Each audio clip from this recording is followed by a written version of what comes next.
in attendance. So, going in alphabetical order, Councillor Alderson.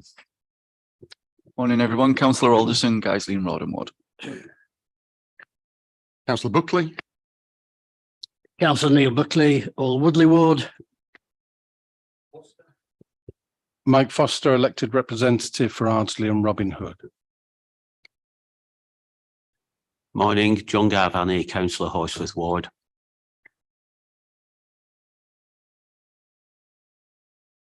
Good morning, Councillor Sharon Hamilton, Moortown and Meanwood Ward.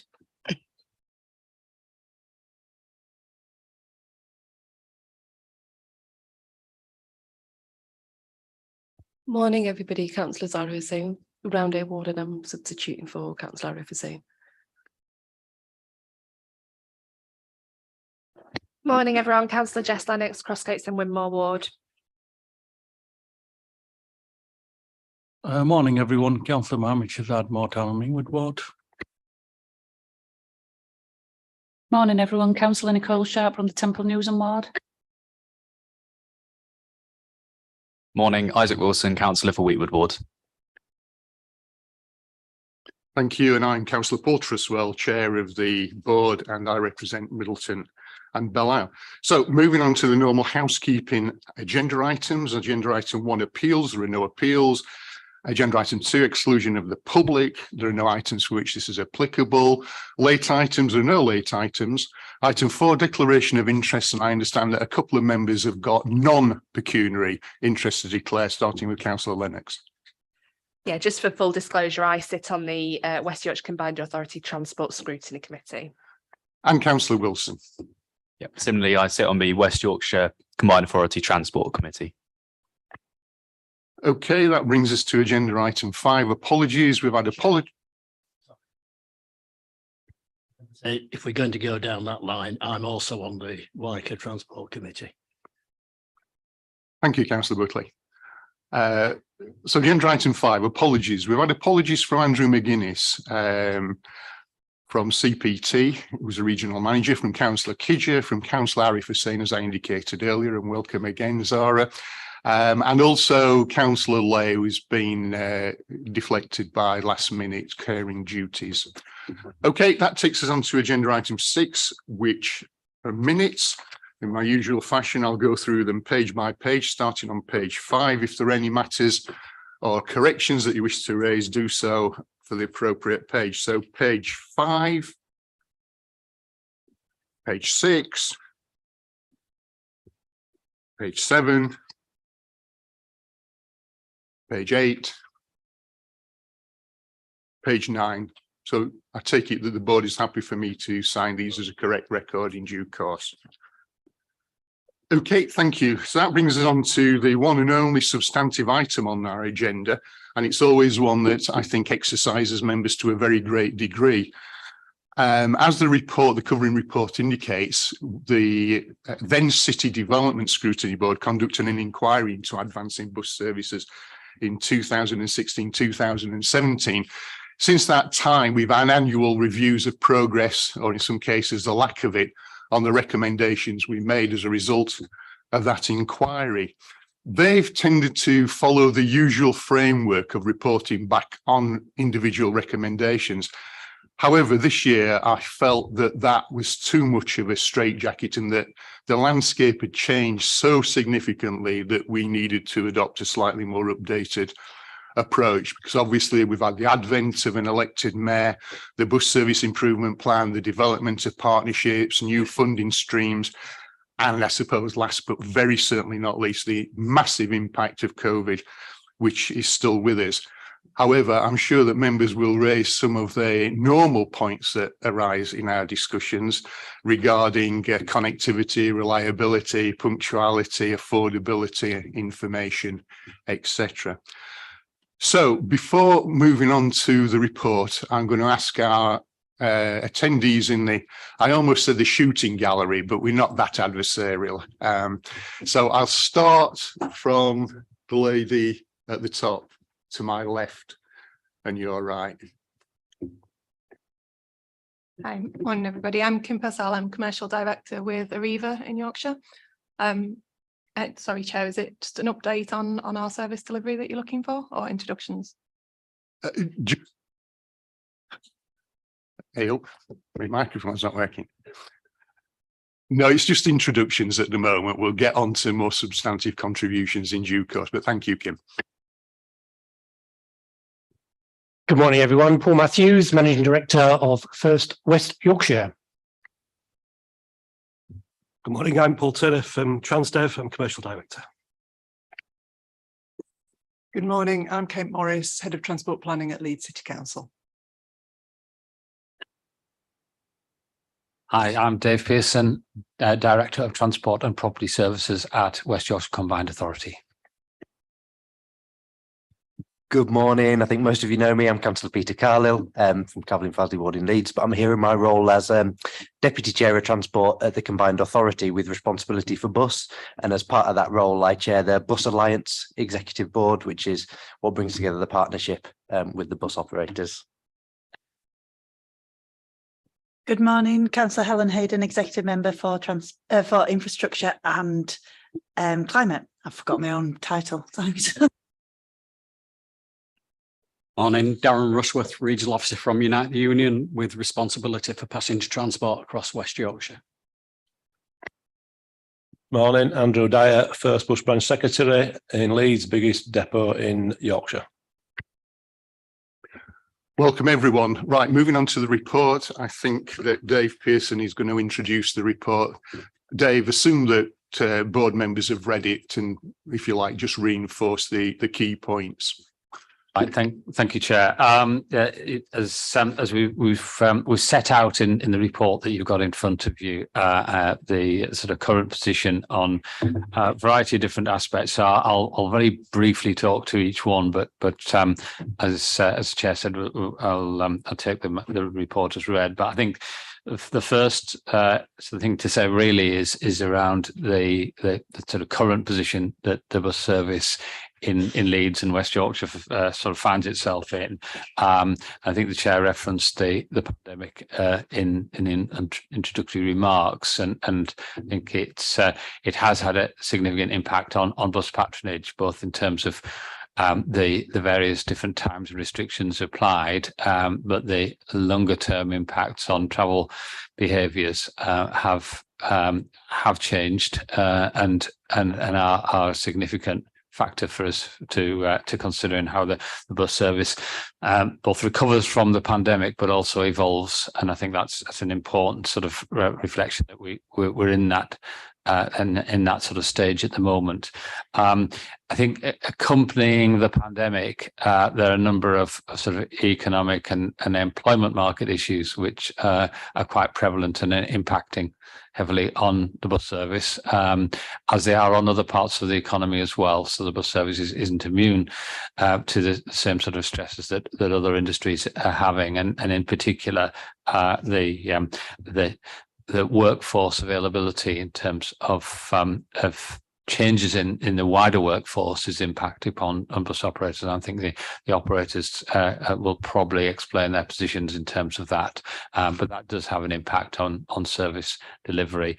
I think the other thing that we need to be mindful of is the impact of changing travel behaviours, and the numbers of people travelling on the bus are around about 80% of what we would have been seeing in 2019 in the equivalent months. So we do have fewer bus passengers and therefore less revenue going through the system as well. I think the other thing that the bus industry is not immune to is the impact of inflation, fuel prices in particular, and other inflationary pressures are prevalent as well. So all of those things happening. None of those things are unique to the bus industry, but clear issues that have to be dealt with. I think that is impacting upon the delivery of bus service on the ground, and I think that has. I'm sure we will talk this morning about members' experiences and issues around that, but I think these things are related, and we need to make that connection. I think the other thing to point out to members is that bus services throughout the pandemic were supported by a combination of central government and local government funding to basically maintain service levels to keep during the lockdowns key workers travelling, and that sort of dependency on additional funding is still with us, and government have now at a very late hour extended the current arrangements for what it calls bus recovery grant to the end of the financial year. We did an exercise required by the Department for Transport during the summer with the bus operators, which identified that a list of services equivalent to around about 11% of the bus mileage in West Yorkshire were not viable in the sense that if there was no funding to support them, then the cost of service was significantly exceeding the revenues that the services were generating. So we're not in that place at the moment, although bus operators will explain their own sort of company positions. But we're still facing the potential that into the new financial year and the outcome of government spending reviews, the uncertainty around continued funding into the bus service leaves us with a bit of a cliff edge in terms of what that impact might be on the level of service that people get. That paints a fairly bleak picture, I guess, but I think there are some real positives in where we are as well.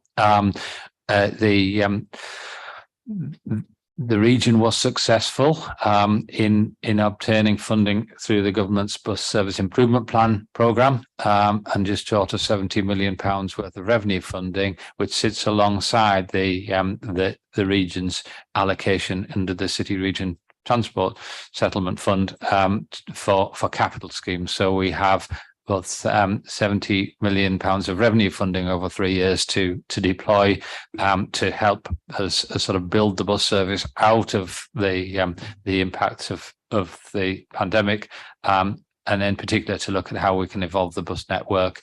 And we've already made a start with that, with the introduction of the Mayor's Fares initiative, which came in the beginning of September, which has both simplified the fares and reduced the fares for a lot of passengers. It's early days in terms of seeing the outputs of that, but I think our analysis of September bus use is indicating sort of green shoots of growth. Lots of other things happening this time of year and in the wider economy, but I think and that's helping to bring people back onto bus, and that's really quite a positive step forward. Our next step with this funding is to develop a bus network development plan, so that we can deploy the bus network funding element of the bus service improvement plan in a way that actually responds to the changing demand that we're seeing out there. So lots to do, and lots of, there are some sort of positive steps we can take, as well as reflecting upon the other challenges. Alongside that, through the summer, I'm sure you'll have seen a sort of extensive public consultation exercise and engagement exercise under the title "The Mayor's Big Bus Chat," to capture what people's current feelings about bus services and what they want to see rising out of that, and we will be sharing the outcome of that with the Transport Committee at the Combined Authority next month. So with the analysis of that is still ongoing, but obviously that can determine and drive how we move things further forward. We've also included in the pack some information on our regular, what we call a tracker survey, in terms of satisfaction with various different elements of transport. I'm so conscious of having been to this committee over the last few years, that the longer term, what we term bus reform, is an issue that the members have talked about.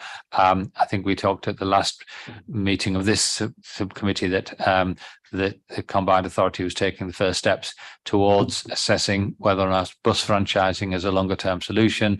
That assessment is now in progress. We have commissioned advisors to start doing the work to be able to deliver an assessment of the business case, essentially, for bus franchising next year. year ahead of a decision. And in the pack, you've got the sort of roadmap of the various different steps that we need to take.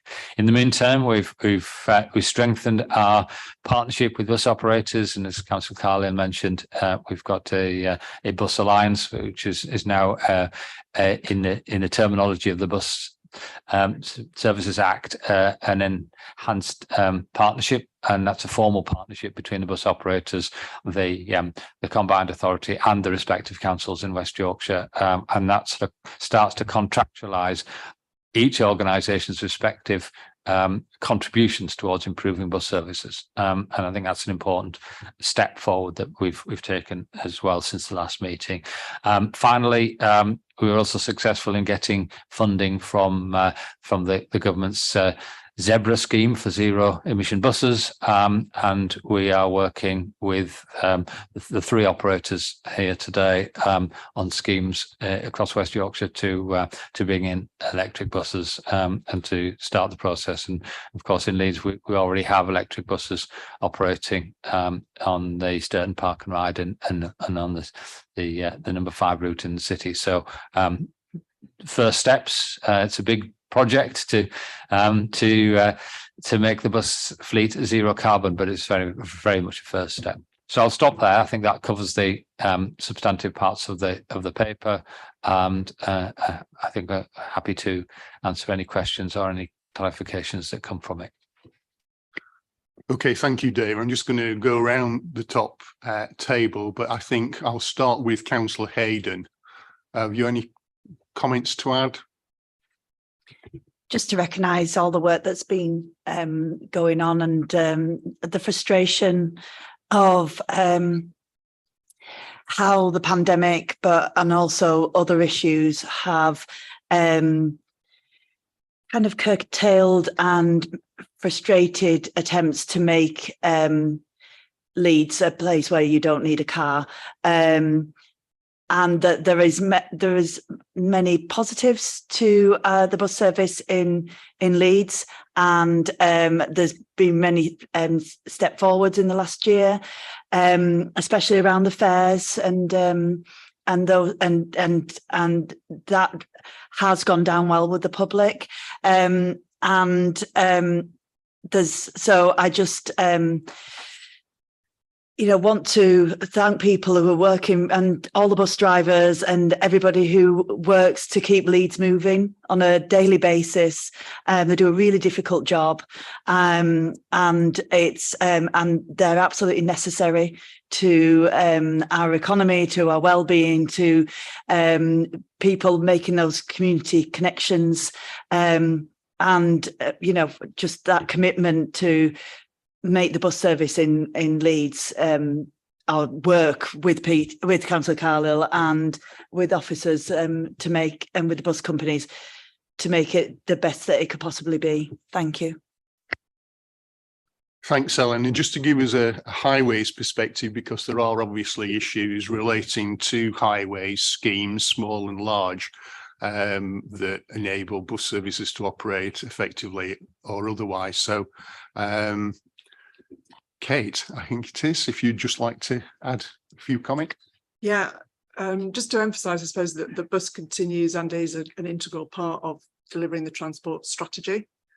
That we work very closely with WICA and the bus operators around the delivery of the infrastructure that enables that reliable, faster journey times.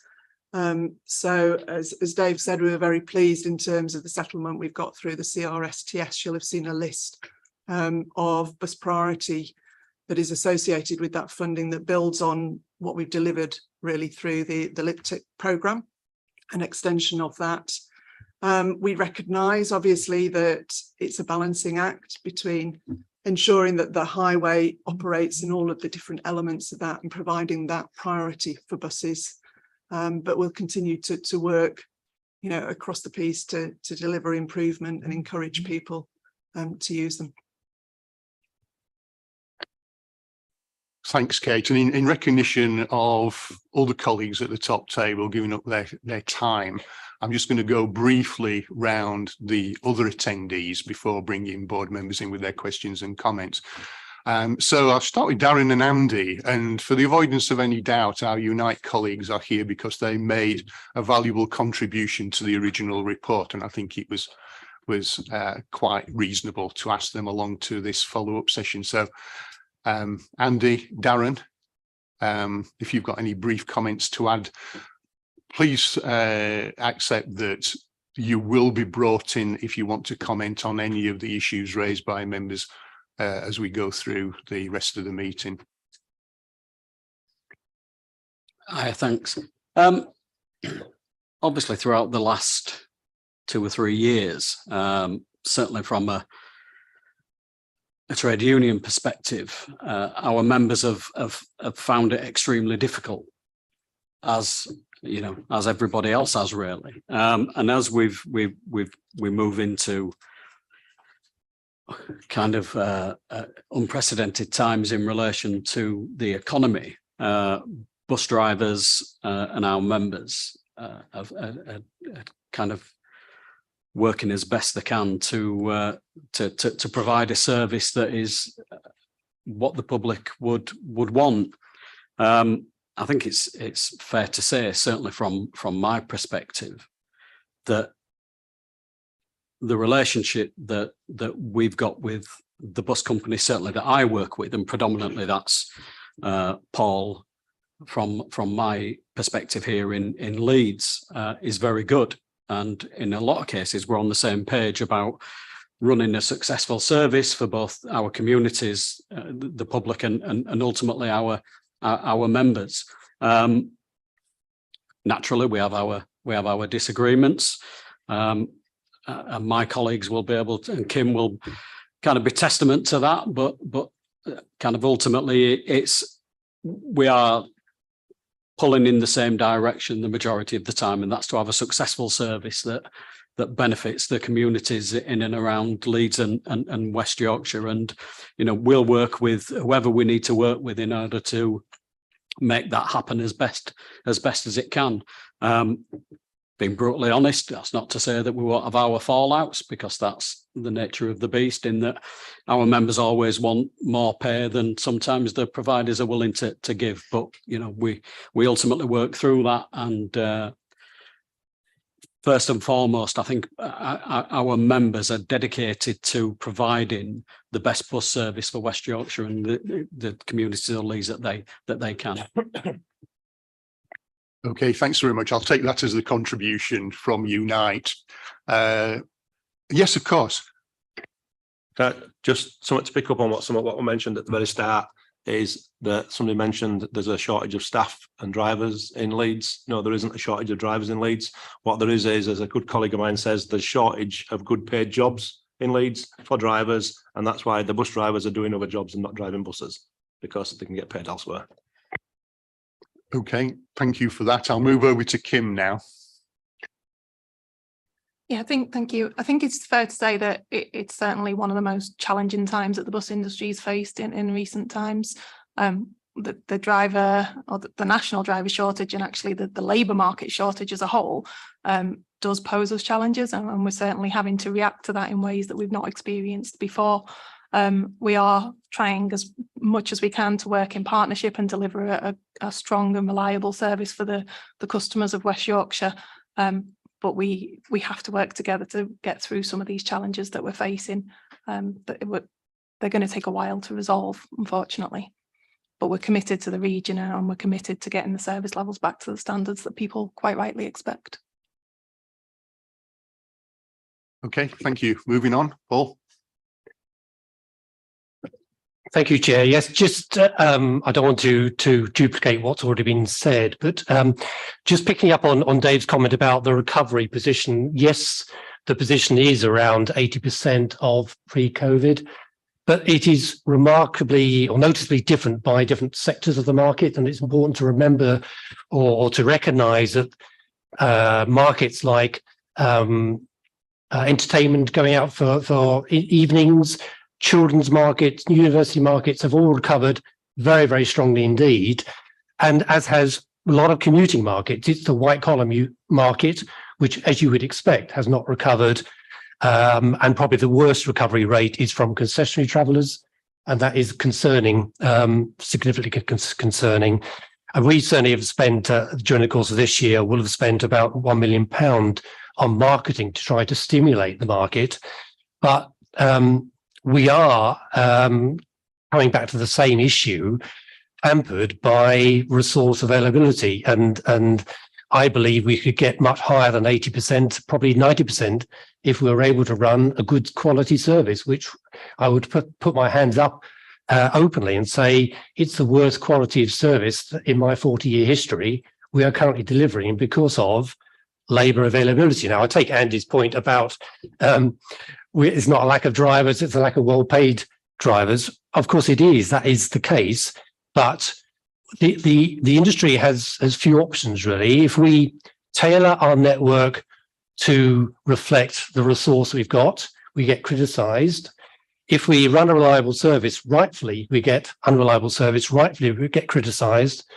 And if we put the rate of pay up to what could be argued our market rates, then we can't put up our fares because we would get criticised. So we are in a no-win situation. But certainly I can't underplay the amount of effort which is going in across the whole industry, but particularly here in Leeds, trying to attract and retain the required numbers of staff.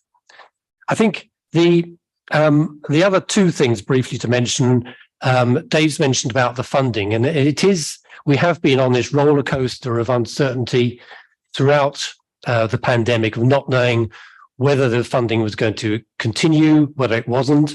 And the most recent case, we were very much at the 11th hour of having to decide whether or not to submit significant network changes, registrations to cut the networks, or to wait for funding. The funding arrived on the day the registrations had to be submitted, and that's what we are having to contend with at the moment. And of course, there is still the uncertainty, as Dave's alluded to, about what happens in March when the present round of funding does come to an end. And I know there are representations which I'm sure the industry are making, and I know Councillor Hinchliffe has also made about long-term funding for the industry. I think the final point, just picking up again on what Dave has said, is it's very easy to be very depressed by everything that's going on at the moment. But I am hugely confident about the future of the industry. I think some of the things that Dave's mentioned, I won't go through again, but the BSIP, the EP conversations, mayor's fairs, zebra funding, and I don't think we should lose sight, even though the city centre is carnage in many ways from a traffic movement point of view at the moment because of what's going on. It was only a few weeks ago that we were celebrating the completion of the LUPTIP programme, which was held up, I know, by DFT as a groundbreaking scheme, and we were delighted to be part of that. And I think Leeds Council do deserve an awful lot of credit, and I think have received credit for that particular scheme nationally in terms of its level of collaboration with operators and combined authorities. So it's not all doom and gloom, but certainly sat where I know Kim, probably Paul and I are at the moment, and probably members are at the moment, it certainly is not a rosy picture. Thank you. Thanks, Paul. Thanks, Chair. I think, yeah, just to add something fresh to the debate, I think that from our perspective, we run 6 routes into Leeds from about 4 different depots. So we do have a mixed position on driver availability. Our hardest area to recruit is Harrogate, not least because of the local economy there. But we are in a position at the moment, fortunately, where we've got reasonable coverage at other depots, so we're able to move some colleagues around, and we can see some light at the end of the tunnel in terms of the driver shortage. Certainly, it's a lot better than it was probably 7 or 8 months ago, and I think we were at our worst in there. I think I should perhaps spend the rest of my time saying thanks to a few people. One is our colleagues who have obviously had to take the brunt of the frontline impact of driver shortages. There's a lot of drivers who have worked good over time to help us keep things going, often taking the brunt of the impact of cancellations, and we're desperately keen to get to a position where that burden's taken off them. Also, thank you to customers and all the stakeholders for bearing with us in that position. And CSA, we are performing a lot better than we were earlier in the spring in terms of coverage. And also, perhaps just to echo Paul's point about the lip tip scheme, there's a lot of good happening there. Perhaps echoing the point earlier, we've fallen out over a few things on the way, and there's a few things we didn't support, but we sat around the table, we had a strong voice, we discussed them, agreed them, and we accepted the position. Clearly, we don't always get what we want, but actually we've got a lot of good out of this, and at least at the end of the day, we understand the context of why other decisions have taken place. And that certainly does appear to be delivering some good benefits for the customer in terms of some faster journeys and more reliability in there, which at the end of the day, when we talk to our customers, the number one thing they say is a reliable bus service. So all that work has gone in to help that. So thank you for that. Thank you. I'm conscious we've already been going half an hour, and Peter, I don't want to exclude you as someone at the top table, but obviously we've had a contribution from WICA. That's not to preclude your coming in on any of the comments and the questions which board members will be making. So to start the discussion, I look to my left and to Councillor Lennox, who I know has got some questions to pose to, and then I'll go to Councillor Buckley, and anyone else who signifies can come in. Thank you. Right, I've got lots of notes written down here. Thank you very much to Unite colleagues for coming. I think everyone agrees that during the pandemic, your guys were on the very, very, very front line and keeping the region and everything, keeping the show on the road for a lot of things happening. So support for your members in what they are seeking to get addressed with their employment. So I'm going to frame a question as a sort of reference to a bus service in the area that I represent, but I think it's something that will be recognised by members across the board.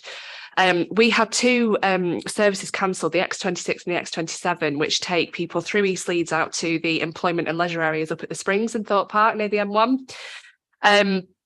We were told about it with very short notice. From what we can tell, there's been no community consultation or work with anyone in East Leeds about whether this was going to significantly impact people's commuting, people's leisure opportunities, people's employment opportunities for not just with the office park, but also the fact that Thorpe Park obviously has retail and leisure employment opportunities as well, plus new housing that's being built there. There hasn't been any engagement with communities. There's a hell of a lot of work and investment in East Leeds in terms of transport, because obviously we've got the ELO, we've got the active travel routes that are going on there. If we're trying to get people out of our cars, cancelling bus services to what is a growing and expanding area just doesn't make sense to me. Now, we've had a response from First, which has spoken about the impacts of the pandemic and spoken about the downturn in demand and the lower numbers on those services. But as we've heard, there are lower numbers on all services still. There is 80% lower passenger numbers on our services. It also identifies those routes as being primarily commuter routes. Yes, they are commuter routes. People are working there. We want people to be taking public transport to work rather than driving in private cars. So I'm just confused about how we can go about reinstating or improving routes when we're blaming stuff that we know is a wide spread trend about passenger numbers. It seems that the answer is First can decide, or other bus providers can decide, purely based on economic gain for the company, to cancel things that are lifelines and very important to people in our communities. Now, First made £30 million of profit in 2020, and that's in the pandemic year. In 2021, they made £45 million worth of profit. And if that is not being used, that profit is not being used to sustain and improve the service, then what is it being used for? Good, Kim. Oh, sorry, Paul.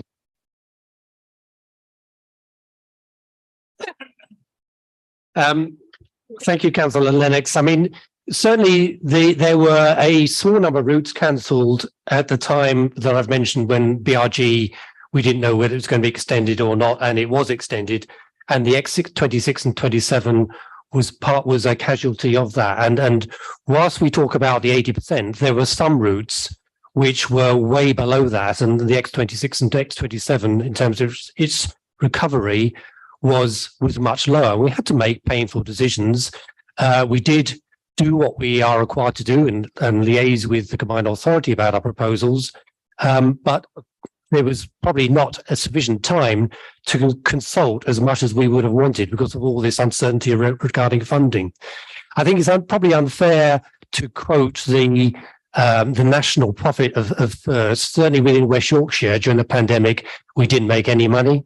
And certainly at the moment, we are making insufficient margins to be able to reinvest in West Yorkshire. So whilst people talk about national profits in the same way as people talk about Shell national profits, etc., within this region, we are accountable to make sure the business of First West Yorkshire is a sustainable business.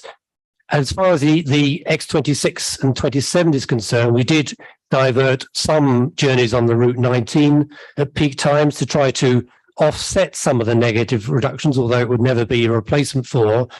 And there are conversations going on between the developers up at Springs and Thorpe Park with us and other operators to see whether or not they can secure the return of the X26 and X27. But those conversations are ongoing. Thank you. Thank you. And as you said, the conversations are ongoing because we want to make sure that these services can be reinstated. But passing on the responsibility for funding and maintaining those services to the organisations that are tenants in the Springs and in Thorpe Park, and then to their employers, to the customers at those sites, and then to the people through fares, is not the only way that this should be done. So we'll continue to talk about it. Before bringing other colleagues in, can I just pursue one of the points that you've made, Paul, about profits? Because I think it's fair to say that our perception over the years is that West Yorkshire has been used as something as a cash cow by First. Now, times have changed, as you say, quite rightly. We've moved away from periods where the profit margins was, however you calculated them, was somewhere in the region of 10 to 15%. What sort of profit margins, and I know you might say that this is commercially confidential information, but what sort of profit margins are you now being expected to work at? Yeah, thank you, Chair. I mean, I think we are probably straying into slightly dangerous territory, but in terms of generally regarded returns expected of the industry and operators within the industry in order to be able to reinvest, they are in the order of 10 to 15%, as you say. But at this present point in time, we have maintained some element of investment when our margins have been well below that. So currently, within the current year, we will expect to make a profit, but not of that level. I think that's probably all I would say rather than quantify the level of margin. But certainly in terms of a sustainable business model within the industry, it's generally regarded to be able to reinvest. You do need to earn just above 10%. Okay, thank you. Councillor Buckley. Thank you, Chair. As I mentioned earlier, I've got a series of questions which are specific to the report, which I can perhaps save those for a few minutes' time. But I wanted to just get to the bottom of this 284 buses story and the fact that we have 95 left which apparently haven't been delivered. And it was interesting just listening to the conversation there about profit margins. And really, it's a little bit of a red herring, it seems to me, because you have an industry which, particularly at the moment, far from working on free, open pricing, competitive profit margins, is entirely dependent on government subsidies of one form or another. But that's another matter.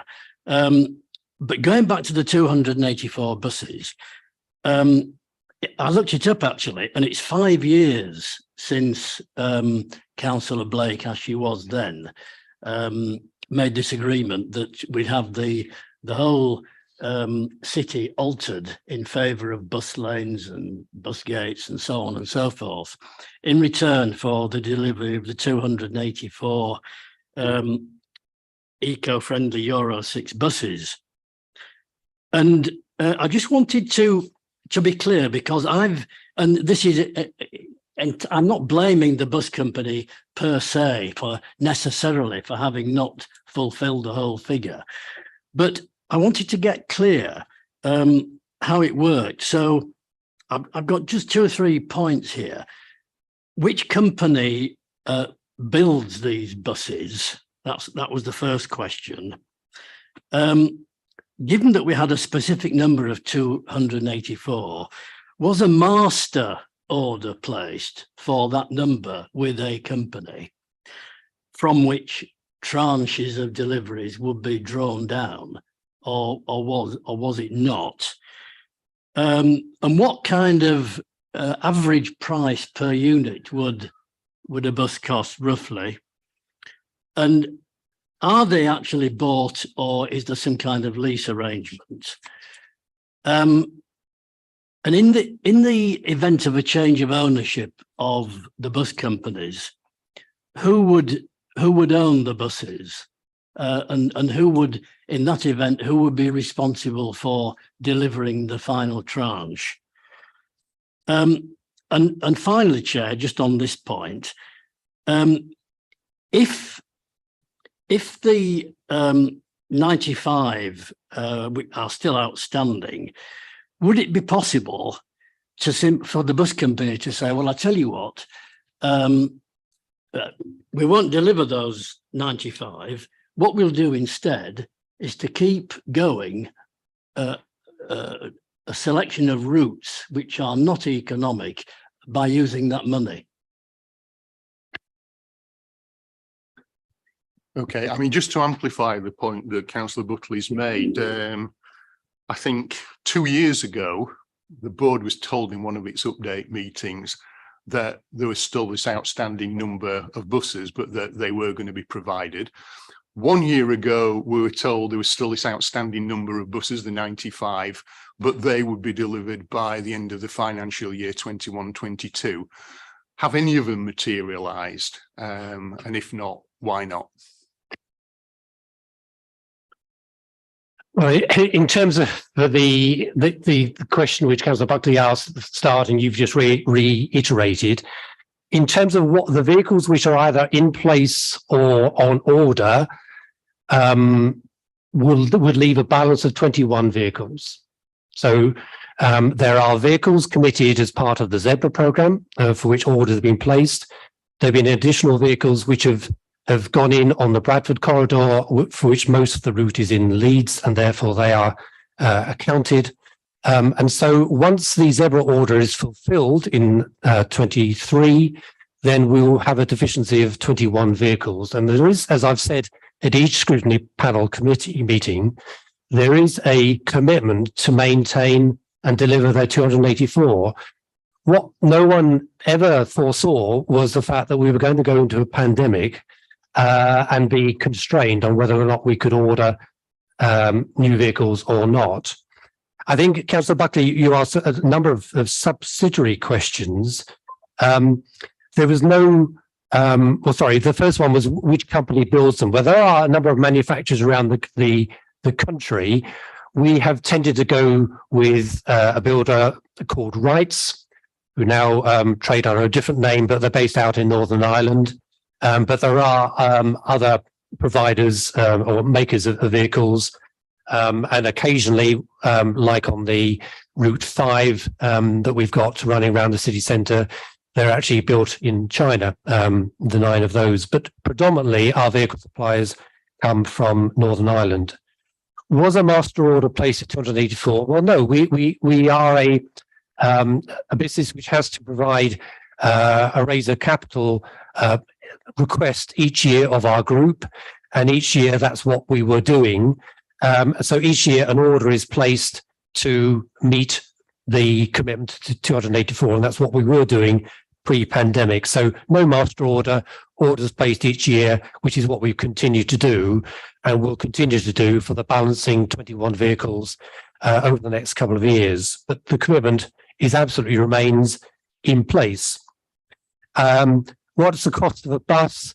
Well, again, there will be a different answer if you ask different operators questions, but it is in the order of between £200,000 and £250,000 per vehicle for a diesel vehicles. Now, clearly, the move towards electric vehicles or hydrogen vehicles impose a significant premium upon that. And we, like other operators, I'm sure, have given a commitment that no new diesel orders will be placed beyond this current year. And so therefore all future orders would be electric vehicles or hydrogen vehicles, which therefore will be much, much more expensive, probably by about another £150,000. In our case, we buy the vehicles, we don't lease them. I think different companies do different things. We have done in the past, and there's always an argument one way or the other, but certainly to answer your question, we buy them. And the question which you're asking about change of ownership, which of course is very relevant, I'm sure, in a bus reform conversation, I think I'm probably going to have to help to Dave to answer. Okay, I'll attempt to do that, because the work that I mentioned earlier in terms of the assessment for franchising is looking at a variety of different options that sit within the franchising environment. One we've sort of anecdotally called the sort of full fat version would be that the public sector, the combined authority in this instance, would own depots and buses, and then provide that to a contracting bus operator or several bus operators to work. At the other end of that scale, there would be a slightly different model where bus operators continued to own and operate assets, and the franchising contract was, as it were, a risk and reward sharing contract between the public sector and the bus industry, and there are sort of options in between those two extremes. So to a certain extent, that's the sort of thing we are exploring in terms of what's the best option in terms of and value for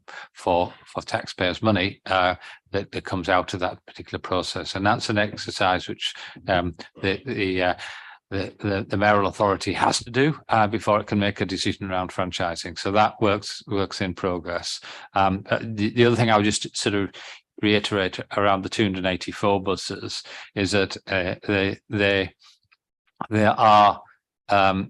not funded through the Leeds Public Transport Investment Programme funding. They are the bus company's contribution to the investment the public investment that has been made in that scheme, and also the default arrangement that government is operating for zero emission buses is that the bus company effectively, and I'm oversimplifying this, buys the bus and there's a grant that actually tops up the difference between what a diesel bus would be and what an electric bus would be, and so that's how the Zebra mechanism works, and that's how the predecessors that worked as well. So I think what I'm trying to say really is that the bus remains the asset of the bus company.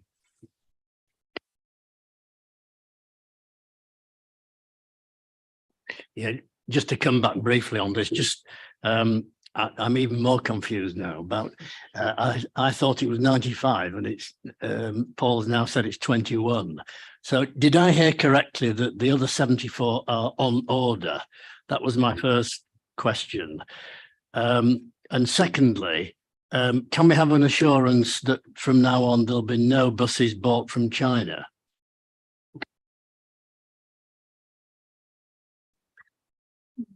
Well, in terms of the numbers, I've got a document in front of me which details each of the vehicles bought each year, which we can talk later on if necessary to demonstrate. But the figure of vehicles on order are 32, which relate to the Zebra bid that Dave has mentioned. There are no further vehicles on order. So once those 32 vehicles that are on order are delivered, we would then have a balancing number of 21. All the other vehicles are now in place and running. The Leeds took another 9 vehicles within the last 2 months, I think.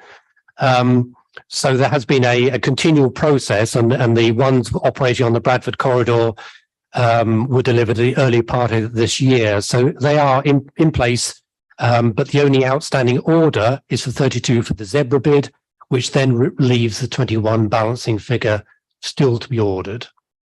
In terms of the China position, I'm afraid I can't give that sort of guarantee because the market is not unlimited in terms of manufacturers of vehicles. We know and experience the fact that our main provider, Rights, went into administration at one point and then was bought out. And it's not a high margin business as far as bus manufacture is concerned. And of course, when you're dealing with new technology, we have to go with where the market leaders are. And in the case of the Route 5, the Yutong vehicles that we have purchased, although the dealership is actually based in Castleford, but they were built in China. We have to go with what is offering the best solution with the technology at a particular point in time. Is not because we want to buy buses in China. That's certainly not the case. But I cannot give you a guarantee that we will never buy buses from China again. And indeed, there are other operators up and down the country in local authority ownership, etc., who are also buying buses from China because it's a good product. But we would hope that UK manufacturers can also develop the same quality product with an EV platform as well. Thank you.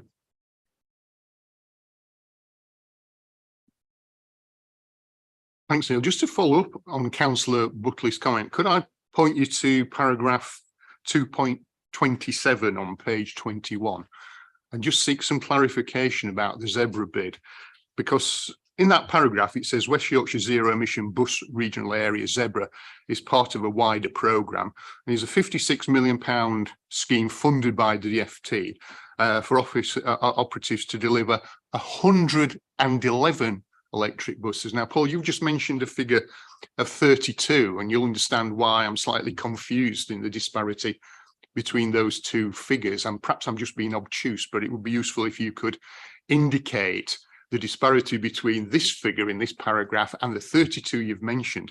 And if the figure is 56 million, you quoted the cost of a bus, if I remember a few minutes ago, as being £250,000, and £250,000 into 56 million comes out at 224-ish, if my arithmetic serves me right. So I just wonder if you could clarify that. I'll go first, but I know Dave is keen to respond. I mean, the figures I was quoting are on behalf of First. Clearly, the figures in the report are all operators, and I'm sure Dave can give you a breakdown of how that 111 has been calculated. And the figure I gave of 250,000 is for a diesel vehicle, and obviously rather than an electric vehicle. But I'm sure Dave will clarify much greater than I do. Yes, I can a little, and happy to follow up with more detailed numbers if need be. The zero emission bus bid that the West Yorkshire was successful in is a West Yorkshire bid, so it actually covers some plans that Kim's company have in Wakefield, for example, and that the Transev also have. So we've got a sort of range of different elements in that.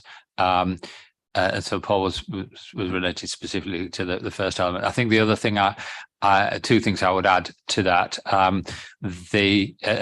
a significant part of this funding is actually funding the electricity supply and the charging equipment needed in depots to be able to facilitate this. And in some respects, this first round of Zebra funding is to build the capability upon which bus operators can add more and more electric buses as they develop. So there's a big chunk of depot infrastructure in there, and some of that is actually about off depot infrastructure in terms of getting the getting the electricity supply in. So that sort of features that. I'm happy to explain that how the numbers break down in terms of the Zebra bid separately.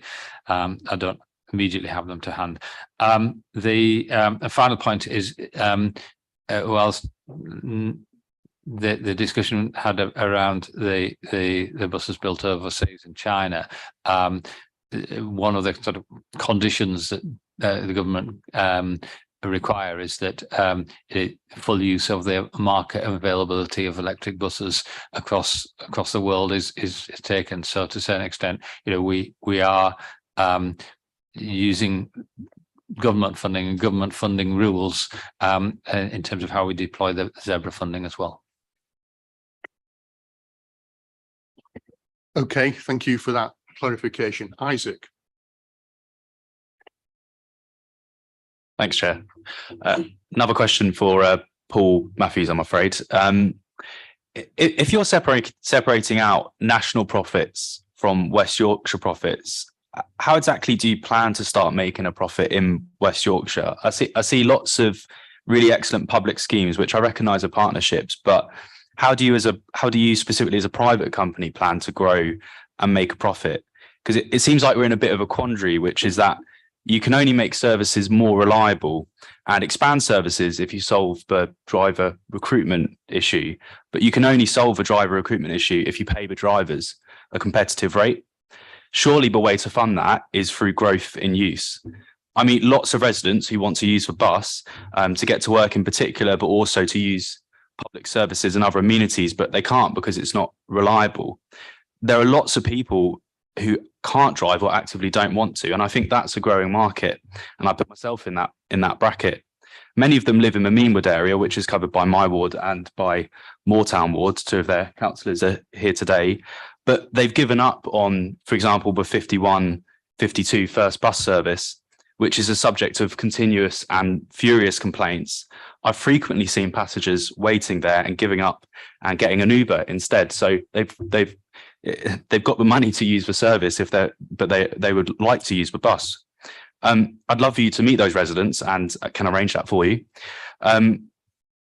Meanwood is an area where lots and lots of people, including myself, don't drive and would love to use a bus, and I really do think there's a market there. The same goes for early morning commuters from Cookridge, for example. So what is your plan for growth? And would it not be the right move for long-term growth for the company to pay the drivers a competitive rate in order to ensure that services like the 51-52 are reliable and that therefore you get many more passengers? And if that's not how you intend to make the 51-52 more reliable specifically, how exactly do you plan to do so?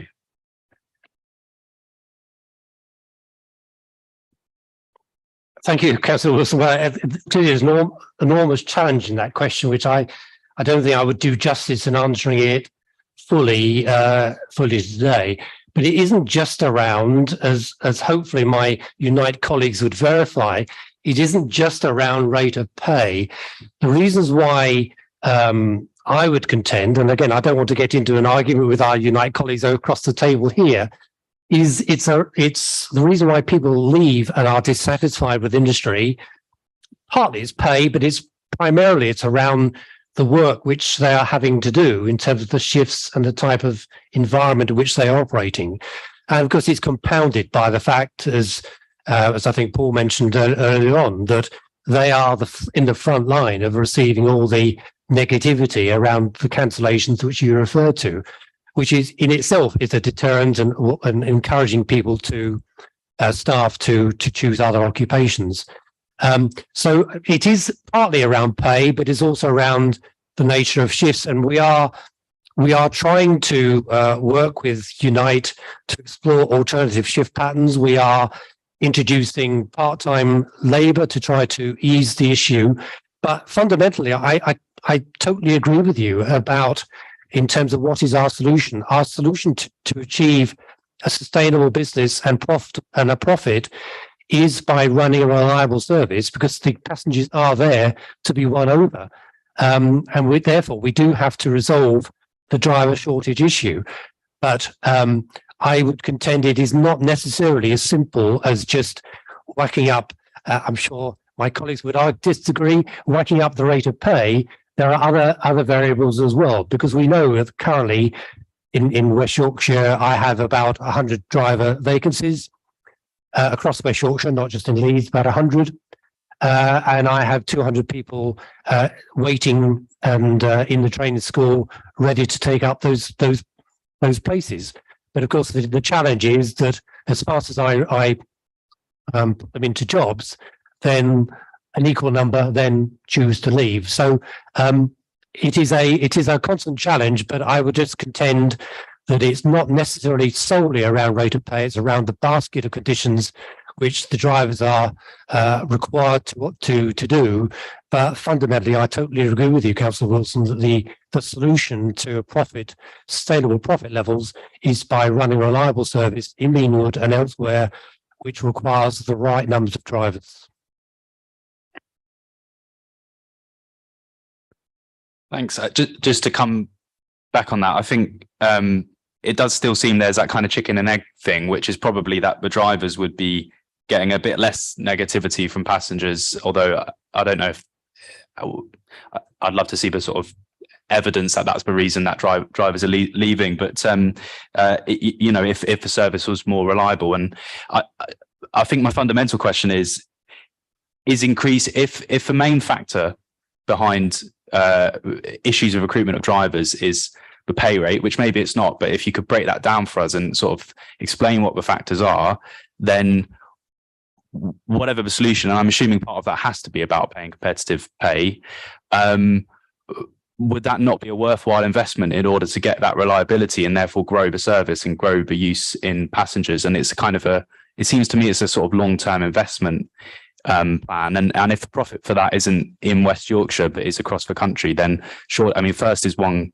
company, surely it makes sense for them to invest from other more profitable areas in order to see growth in West Yorkshire, because I really do believe there is a market for using buses, and I think it's growing because there are more and more people who don't want to drive or can't afford to drive, or don't want to do it for environmental reasons. I think if I just pick up on the last point, I mean, yes, there is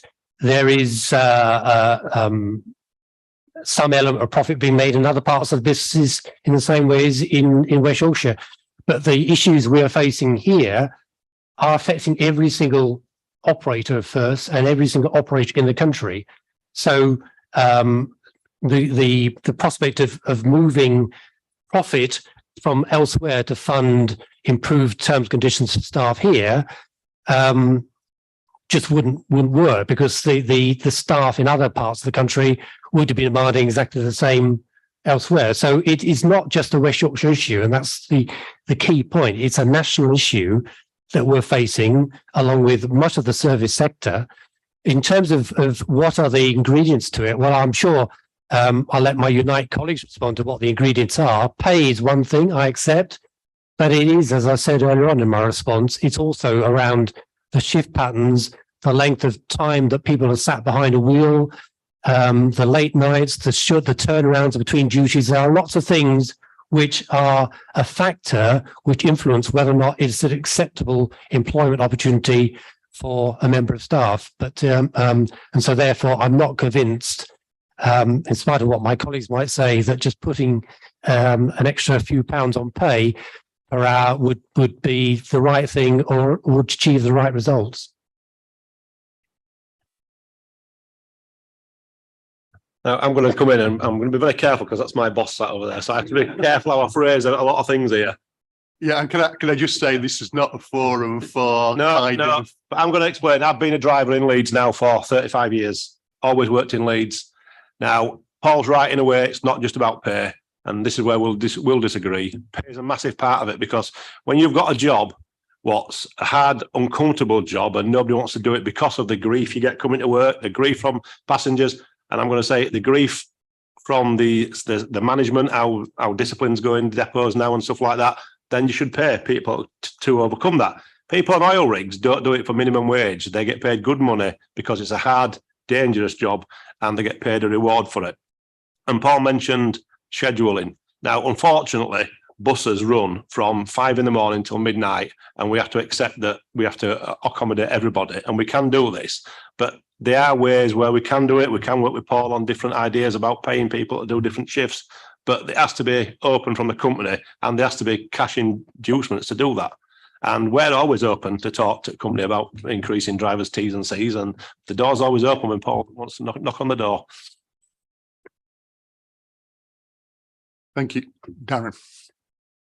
Yeah, just to kind of touch a little bit on what Andy said and from what Paul said, and they're right. It's not always about pay, but it does help. And if I give an example of that, is that obviously there's been driver shortages across the whole of West Yorkshire. When Transdev increased their pay rate at their Keighley depot, they then got lots of drivers from First in Bradford moving from Bradford to Keighley. The reason for that was that where they live, so lots of those drivers probably live nearer to Keighley than they did to Bradford, and therefore the commute was a lot shorter. But now the pay was on parity with what they were getting in Bradford.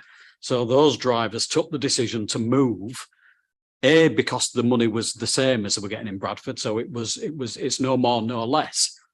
But actually the work is deemed to be better. The shifts are better for Transdev than they are for First. And I think that is kind of wraps up, tells you that it's not necessarily just about pay, although pay certainly helps, because those drivers from Bradford wouldn't have gone to Keighley if the pay wasn't on parity. So, you know, it is, and I'll be genuinely honest with you, I can see that throughout the next 6, 8 to 10 months, we are going to be having some really difficult conversations in relation to pay with the operators because of the cost of living that our members are experiencing, where we are in relation to gas, electricity, and inflation. And, you know, I think potentially there's going to be some tough times ahead and some really tough conversations going on with these guys. And where, as Andy's just said, we're open to having the conversations about everything. And if it's not just about pay, let's increase the benefits of our members in the working hours and the time that they get to have with the families, which they're not getting now. And I think that's partly as to where we are. If I can just say one last thing, like lots of industry where we've got drivers, the demographic appears to be at the latter end. We are really, really struggling to get young people into the industry. Goes same with the haulage industry, and they're overcoming that a little bit now with increasing pay to ordinarily well beyond £15 an hour. The bus industry needs to get young people through the door, because if we don't, before long, within, I would suggest, the next 5 to 10 years, we're going to have a crisis where we've got people leaving the industry because of their age, and we've got nobody coming through. Thank you. Yeah, thank you, Darren. I think you make a very pertinent point, and we've all applauded the input of frontline workers who provide a public service, whether it's from a private sector or a public sector perspective. And the issue of pay and retention and recruitment is an issue right across the piece, and you've described it in respect to bus drivers, but I'm sure we could all list a number of areas, and it's a route down which we're going that I think can only end in disaster if it's not tackled. Councillor Shazad. Thank you, Chair, and I'd like to thank the bus drivers for all the work that they've been doing through the pandemic and they carry on doing now. But I just want to pose a question, which I'd like to echo what Councillor Wilson has already said, the lack of drivers and the lack of capacity. If we're not going to pay the drivers enough, and we're going to do all these changes and spend all this money to improve the bus gates and the bus lanes and everything else. If there's no drivers to drive the buses, what's going to happen then? And the bottom line is this: is we're not going to get the passengers going up because they've got no reliability. The buses are just cancelled at the tip of a second. You've got somebody going to work, he's waiting, just like on the bus 51 and 52. He'll be waiting for his bus to go to work into the city centre. Guess what? The bus is cancelled, so he's late for work. What's the chances? He's either going to lose his job or going to get put on a warning because he can't get to work on time. So what choice does he have other than to get in a car or to either order a taxi for himself to get to work somehow or another? So until we don't improve the reliability of these buses, and the only way I can see, as well as making the bus lanes and the bus gates, is investment in First Bus or the other bus operators, where they are willing to pay their drivers the right wage for young people or anybody not even young or middle age to actually go into a job where they're getting a good wage, where they can actually afford to live and do the shifts. Because I know someone who's a bus driver. You got to get up at 4 o'clock in the morning to get to the depot for 5 o'clock. It's not a job that everybody wants to do, but it should be paid at the right price, so people are willing to get up at 4 o'clock in the morning to get to the bus depot to actually drive. And the other issue is this: is all what we're doing with the buses seems to be focused at getting the buses into the city centre and back out of the city centre.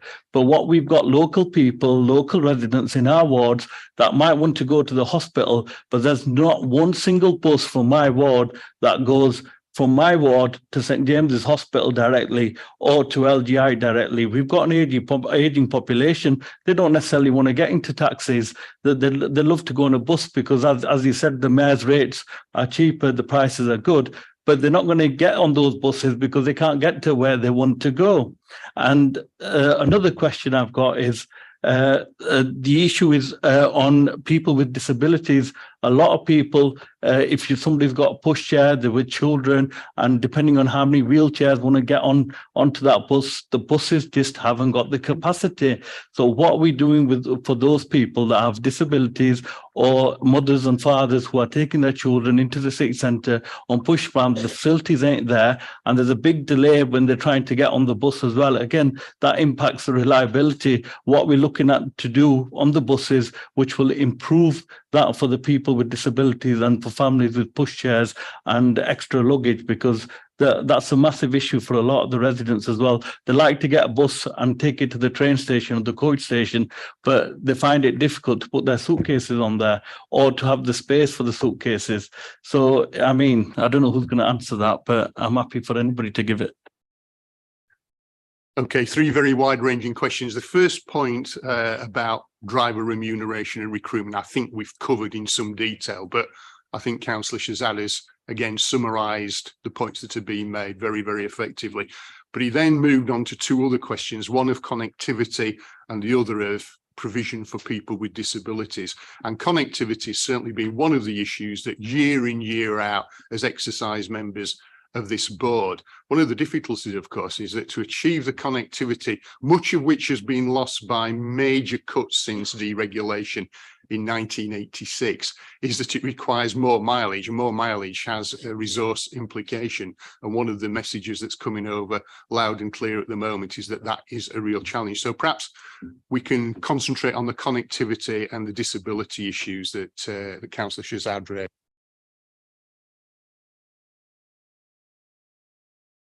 Shall I start in terms of connectivity issues? I think Councillor Shazad sort of raises a really pertinent point, and that for very many years, the bus network, not just in Leeds, but in most major towns and cities, has been focused on getting people to and from the town city centres, and focused on serving those places as employment sites. And and so and that's broadly the bus network we have at the moment, as Councillor Tuswell has said. The bus network has shrunk for many reasons in the last 20 odd years, and to a certain extent, with our role as a combined authority and transport authority, is to fund some of those marginal services that wouldn't be there if the whole bus network was relying on the sort of commercial provision.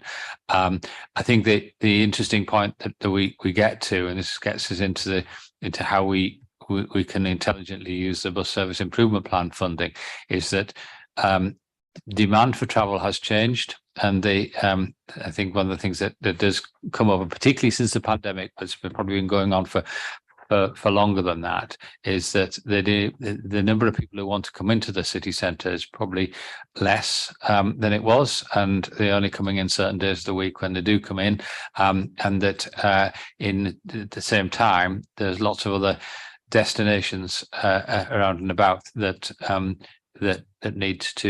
people need to get to.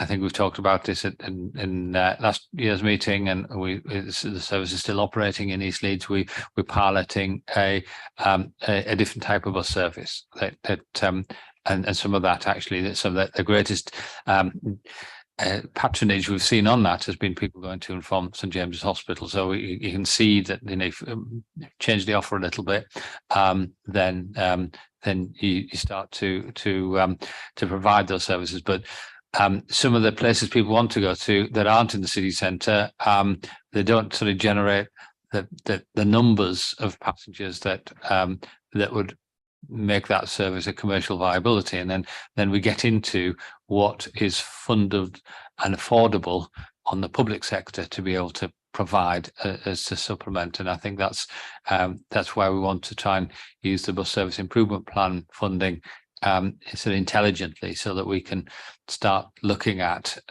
serving that connectivity in a slightly different way, accepting the fact that we still need a good, viable bus service to take people in and out of city centres, and that job is still there to be done. But we do need to vary the product, and having an hourly bus that goes all the way around the houses and eventually ends up at the hospital or wherever. I think we've seen quite a lot of those bus services fall away because the journey times are too long. They take people way out of the most direct route of getting to where they want to be, and those people have moved on to taxis or private cars. So we've got to get the answers right on this one. And I think at one level, if we need more and more buses to go to more and more places, then there's still a funding gap, and there's still a balance between what is commercially provided and what is funded by the taxpayer. Anyone else want to come in on that? Don't all shout at once. Okay, if not, Councillor Buckley. Sorry. Councillor Shazad did raise the issue of provision for people with disabilities, and I think that needs covering. I'll start. I don't know whether bus operator colleagues want to come in as well. I mean, it's whilst I absolutely recognise that there are some times when several people want to use a bus at the same time who've got wheelchair or pushchair. I'm sure the bus drivers have those challenges from time to time. All the buses are actually meeting a national accessibility standard to accommodate a wheelchair, to accommodate people who have ambulance difficulties, and so the simple fact is, if we wanted to accommodate, as we do on the access bus services that the Combined Authority funds, if we want to accommodate more wheelchairs or more pushchairs or storage for more shopping, etc., you're taking seats out of buses. That's the trade-off that comes out of those decisions, because you need to create more flat floor space on the ground level. So at the moment, I think the accessibility standards are creating situation from time to time where more than one person wants to get on with a wheelchair or a pushchair, and that's where the sort of these issues emerge.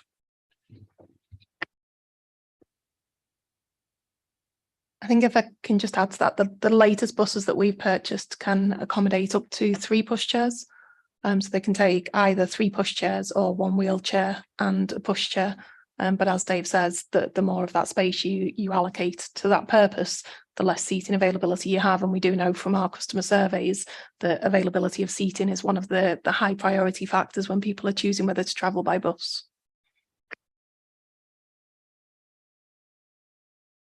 Thank you. Don't see anyone else wanting to come in. So Councillor Shazad, forgive me, I didn't come back to see whether you wanted to follow up. Don't feel as though you have to.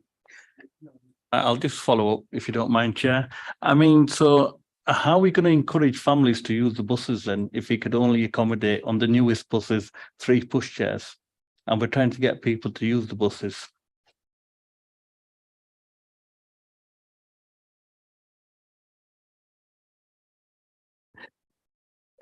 You know, it is absolutely a challenge, and it is one that we recognise. Some pushchairs, admittedly not all, and certainly the pushchair that I used when I had my little one wasn't very easy to fold, but we do encourage people with young children to fold their pushchairs where possible so that we can accommodate as many as possible. But as I say, you are sacrificing seating. So by allocating that space for pushchairs, you are discouraging other people off the bus. So it is a fine balancing act. The main way that we try to attract families is through kind of ticket promotions and incentives to make it attractive for families to travel together. I mean, I understand the point that's been made, Kim, and I'm sure that your colleagues from other operators would probably reinforce it, but it's based on an assumption that you have full buses and that pushchairs or the space that they take up would be occupying seats at certain times that other travellers would require, but that's not true most of the day. And families and pushchair users, without wanting to be stereotypical or generalise over much, are operating outside or are travelling outside peak times. So I think the point that Councillor Shazad makes is a very good one. And I just wonder whether in any of the conversations or the consultations, or even through your complaints processes, you've picked up some idea of the demand for that provision.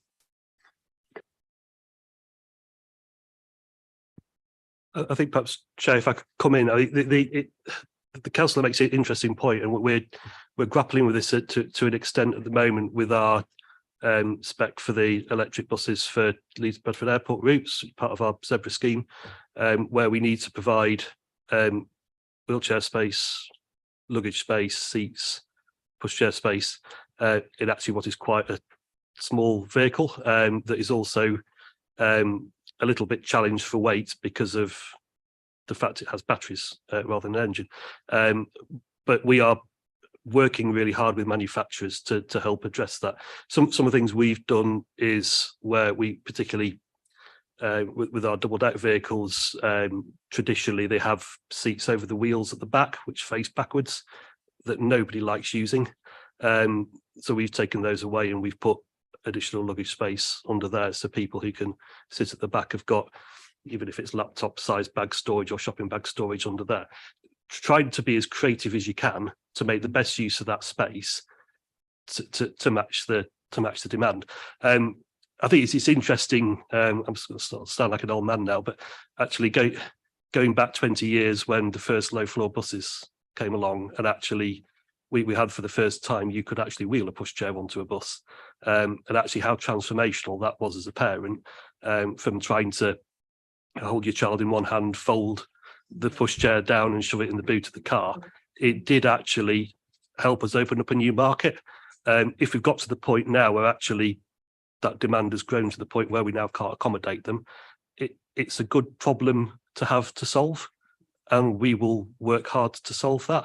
I think the points we're making isn't entirely a straightforward solution, because you are, in technical terms, you can't overload the bus. You have to work within the weight of the vehicle as to what you can do, and you've got to balance it out. But yeah, we're alive to all the issues, and constantly pushing our manufacturing partners to come up with the solutions for the customers and to find innovation. Take a little bit of weight out of the structure effectively means we can fit an extra person in. Always helps. All that sort of thing is in there. Thank you. Could I just ask about access bus provision? Because of course, some of that is dedicated to meeting the needs of people with disabilities in a much more tailored way. And perhaps, Dave or someone else could elucidate on that. Yes, I can. And the access bus service is tailored towards people with disabilities or with some walking difficulties. How it operates is that we have contracts in each of the 5 district areas of West Yorkshire. The customers contact the combined authority and we make a booking if there's a space available on the journey, and then the bus picks the customer up somewhere near the house and takes them to the destination. It tends to be fixed destinations, so we will go to Morrison's on a Tuesday afternoon and that sort of thing. We also serve some luncheon clubs and other social activities, and by doing it that way, whilst that absolutely benefits the people who want to go to those destinations, it perhaps does limit a little bit the sort of flexibility to meet a more dynamic sort of demand of people want to go different places, different days. But that generally works for the people who do use it. We have had some difficulties in Leeds with the access bus service over the last year. The contractor for providing the access bus service, CT Plus, at the beginning of the year, we were having particular issues with that contractor and the maintenance of the vehicles and the reliability as we were putting the service back after the pandemic, because service was wound down a little bit in 2020 and early 2021. The CT Plus then went into administration and went out of business. And so we've had a little bit of a hiatus at times with the access bus service. We've got it back up and running now. We've got a different contractor running it. We've done work to bring the buses back up to standard. So access bus has not been without its challenges this year, but it's there for the function, particularly of people who find using the mainstream bus service is difficult, and it generally serves relatively local journeys to people's local shopping and facilities. It doesn't do health related journeys, and I could give you a long and boring explanation as to why it doesn't do that, but it is particularly aimed at giving people independence to be able to do shopping, to be able to go to social activities. Helen. Really quickly on the accessibility, because I've noticed on some buses, on some lines, at the Headingley line and the airport bus, which I got in the summer and was great, that the areas towards the front have seats that fold up. So if there isn't anybody with buggies or wheelchairs, then people can sit down. So I think that's a really good innovation. You don't want to be standing, but I think we do accept that sometimes we need to stand if there are people with accessibility issues. But having that flexibility of having the seats that fold up and down, and yeah, I think it was a game changer when you could push a buggy onto a, I have not personal memories of being a mother, but of certainly being an older sister, with my mum struggling with folding down a buggy and shopping and children as well. So yeah, it's a good demand to have, really. But I think there is that flexibility, and it's good to see bus companies looking at the way that the space can be used most effectively. I was going to widen the point slightly, Chair, if you don't mind, because I think where Councillor Shazad and where Councillor Wilson have been on their contributions is both of those focus on making sure that all those passengers that do want to use the bus can, whether that's because it's a new route, a more reliable route, or whether it's people that would have more difficulties using the bus because of having a wheelchair or a pram with them. But what I think that harks back to, well, is really a really positive reason why I want to come to Scrutiny, to find out and tease out some of those ideas, how we can build this back better and a bit different than it has. So many journeys, as we heard before, were reliant on those commuter journeys into the city centre. They're not going to come back in the same numbers as before. So we need to be thinking outside the box of that. I think that's where the Mayor's Big Bus Chat that Dave brought up comes so relevant in hearing these problems, because I think there we'll hear from those customers that do want to use the bus but aren't currently doing so at the moment, from those people that use the bus but have those struggles every day. And I think that's going to be really key to seeing how we can build that audience back up. And I think those bus passengers that we get following that aren't going to be the same ones as before. They're not going to be making the same journeys as before, and we know that. But I think that's the really key issues that'd be really useful to contribute today, and to also see whether we can come back. Obviously, this is an annual thing, and it's my first time here, and I know, but I know Councillor Groves has been here in this position previously doing this. And I think next year it'd be really good to look at that report and look at what passengers are saying about the bus service, and to work up further those ideas, how we can change the routes, change the way the service runs in order to really accommodate what passengers need. Thank you, Peter. Councillor Hamilton, and then I'll bring you back in, Neil. My question is to you, Dave, with regards the trial in the Bermintoffs and Richmond Hill. How long is that going to be continuing? And because when I was on the transport before last year, that was ongoing. So I want to know when is that trial coming to an end, and you know, has it worked, and will it be rolled out elsewhere? So that's my question to you. My other question is regarding the real time at the bus stops.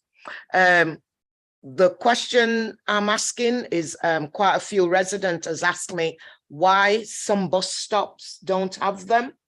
They find them really, really, really good, because if there's a bus being delayed, they know. But over on the other side, opposite the road, I can tell you, for example, on Roundhay Road, the one opposite St. Aidan's Church, and further down on that side, there is no real time. There's just the paper ones on the lamppost or bus spot. So they want to know why they're not on all buses, because they're getting used to them on one side, then on the other side they're not there. So and why aren't they rolled out on all bus stops? Because people are getting used to them now. And my other thing, just to say, I mean, it's always all negative, but can I just say on the positive bits, I know it's just on Roundhay Road I'm talking about, that the buses there are really reliable, but elsewhere, like in my ward, they're not reliable. So just to say that I've been using the buses lately, because I'm sharing car with my son, and I find them really good. And just to go on, like Ellen, I mean, I did have it written down by saying that to give a bit of positive, when I had my children 40 odd years ago, I'm showing my age, where we had to struggle with a baby and a toddler in your arms and folding up our pushchairs, etc. Just to say that has improved. People are able to push their pushchairs on where we weren't allowed to do that, and the wheelchairs, people can go on now with wheelchairs where before they were able to. So that has improved, even though you know, maybe one or two push wheelchairs can get on, where in my days they weren't able to. And the push chairs, mothers can come on wheel, and the seats are flipped up or down, you can sit on them. So those are the good sides. And some of us in Brixton, in London, tell you, they don't care. They just push those push chairs on and get on, and people just have to move, you know. And really, really good. I just say that over the years, that is an improvement, even though, you know, we don't settle for that. We can do better for just more than one wheelchair. But from my day to now, it's a massive improvement. And you know, we're always negative. So sometimes it's just good to give a little bit of positive, even though we must improve and don't settle for the slight improvements. Thank you, Sharon. Could I just piggyback on one of the questions that Councillor Hamilton has raised, and that's about real-time information. It won't come as a shock to those who have attended previous meetings on this issue. And it's the phantom bus syndrome, whereby the real-time information shows a bus approaching your bus stop and then it disappears. And over the years, we've been given assurances that this is being looked at, that it's a question of technology. Is that still an issue? Because I've not had any complaints recently, which is always a good thing, but I'm not assuming that the problem has been solved. Has the phantom bus element of real-time information now been solved, or is a solution in the offing? Sorry, can I come in just before Dave answers? Just to thank Councillor Hamilton for your comments. And we've talked quite a lot about our experiences of getting the buses, haven't we, recently? But it's to back her up about the real-time information. I was at a bus stop a good few months ago, and the one on one side of the road near my house, it hasn't got it, and on the other side it has, in the bus shelter. But some standalone bus stops have got them, you know, like without a bus shelter. But there was two elderly ladies who live in the shelter accommodation near my house, and it wasn't working. So I've contacted Metro, and it got fixed very, very quickly. But they said to me, because I looked up when the bus was coming on my phone, and they went, well, you see, we don't have those magic phones. We really like these. So it is really appreciated. And as well, to make another point about previous to the real-time information, you didn't know whether there was space on a bus for a wheelchair or a pushchair, and how many seats were on it. So disabled people were stopping a bus and not being able to get on it sometimes. So I think that's an excellent addition to the real-time information, that you can see whether there is a space available on the bus for a wheelchair. So yeah, it is very much appreciated, but we do want more, don't we? Thank you. Okay, hopefully I'll pick up all the questions, but if I miss something, please tell me. On the East Leeds Flexibus, that service started in September of 21. We've a 3-year contract with First, who are the operator of that service. We put in an 18-month sort of break point in that, which takes us to March, April next year, where we want it to review the service to see whether or not it's still value for money, and so we're in the process of looking at that now, and we'll make some decisions early in the new year in terms of in what form it can go forward after that particular point. I think it's fair to say, you know, it's good at some things and it's not so good at others, and it was a trial, and we are learning as we go through, and I think there are some learning points which we will take forward into whatever further services we were able to fund. It is a little expensive, I will say that, in terms of the cost of operating a service in that way is probably more than, particularly if you divide the number of passengers that are using it. So we do need to make sure that when we provide these sort of services, we're confident there's a good demand, and we're confident that they're the right thing to do in the place. But that's where we are with the East Leeds service, and we absolutely will engage with members on what happens next with that service. On the real-time information, we've, through the Leeds Public Transport Investment Programme, we've probably got more real-time screens in Leeds than any other part of West Yorkshire, significantly more now. So we put over 500 in the last 3 or 4 years, and so but they're still not everywhere. I think, as Councillor Hamilton reminds us, we try to do some analysis as to the best places to put them, and some of that analysis is based upon some of the data we get from bus operators in terms of where people catch the buses. You'll tend to see them on the side of the road where the buses go into town rather than the side of the road where they come out of town, and that's intentional because essentially those are the more used bus stops. I'm sure we'd like to do more, and we are in the process of rolling out more in other parts of West Yorkshire as well. I absolutely understand that. I think, as Councillor Hayden said, that not everybody uses mobile smartphones. But if you do use a smartphone and you are at a bus stop that doesn't have a display, there's a little QR code. If you scan the QR code with your phone will actually tell you the same thing as the display would tell you. So to a certain extent, yeah, that's fine for people to do that. But in every bus stop in West Yorkshire will give you that information on your phone. If you can save that on your phone as in your bookmarks or favorites, then in the next time you get to the bus stop, you can get that information. So that the system does cover every single bus stop.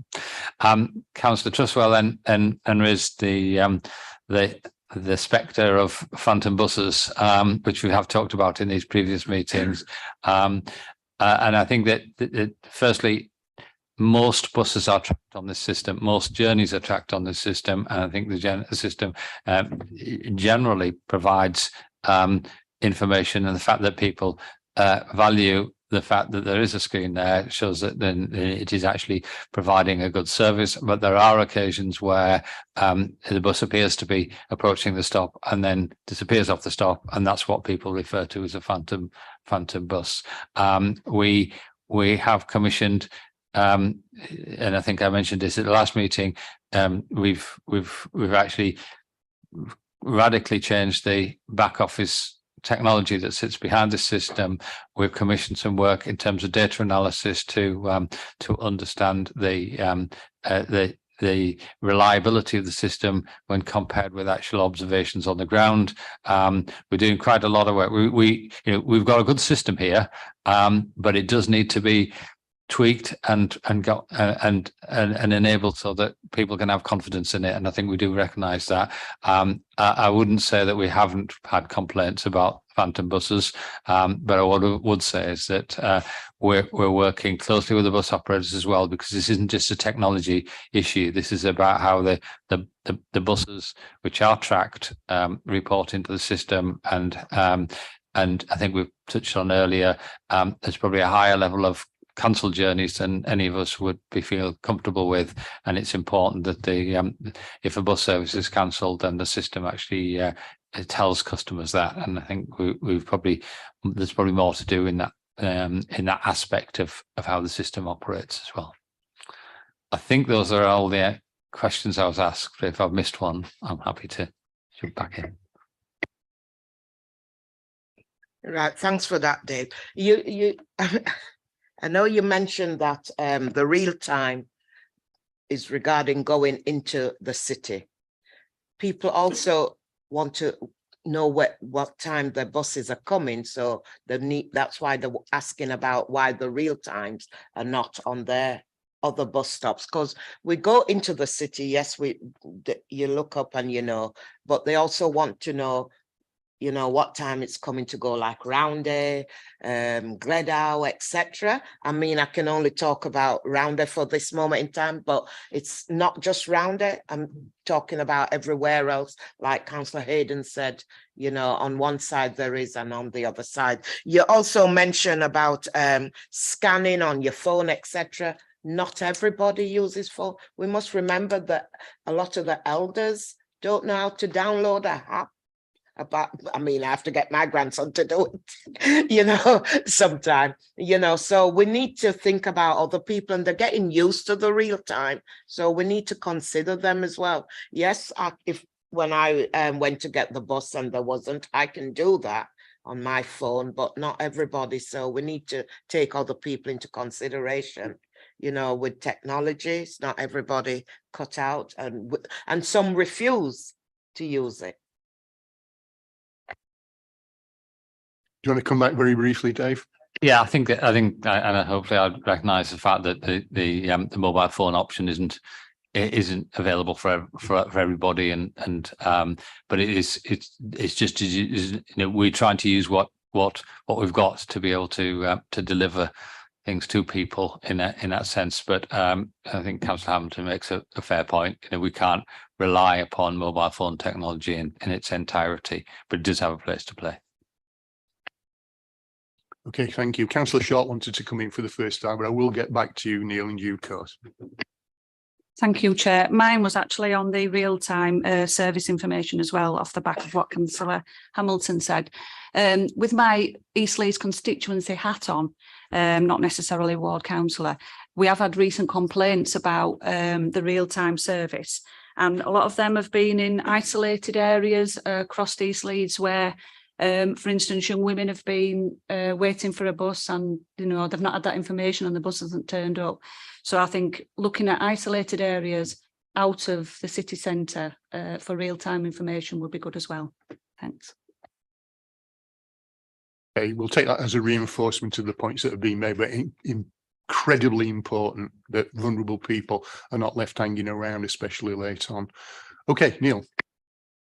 Thank you, Chair. I've got about 4 questions, but they're all fairly concise, I think. Firstly, the £70 million bus service improvement plan, government money, our money, and the mayor's fares of £2 as a maximum. I'm working on the assumption that all the bus companies have marketing departments. And I just wondered whether they'd signed off on this £2 as a sweet spot, which was the point at which it would start to pay for itself, or whether it was just something which was plucked out of the air. Next question was, I think Dave actually mentioned early on that, or it's in the report actually, early indications suggest that there is now a 4 or 5% increase in passenger numbers.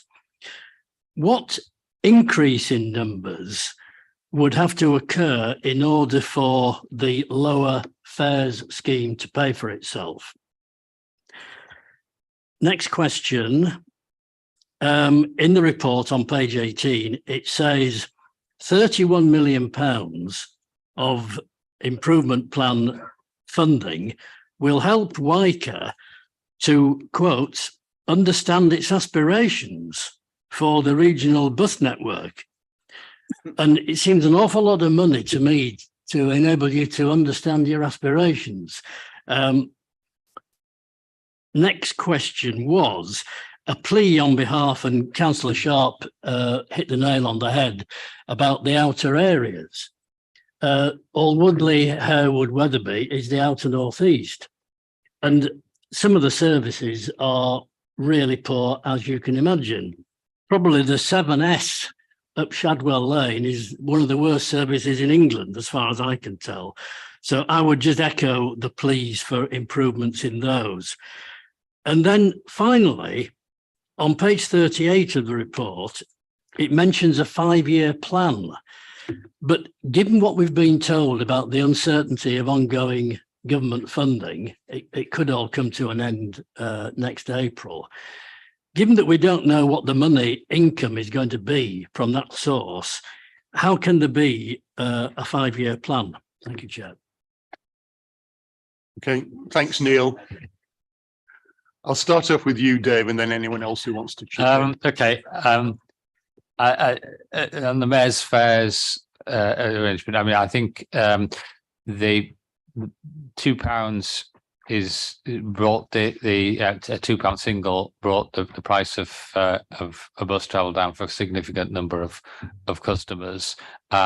It was chosen as a memorable amount as well, because I think one of the important aspects of this is the feedback we've had from over many years is that people don't understand how much a bus fare costs. So to bring something in that is both feels affordable, but also is understandable is quite important.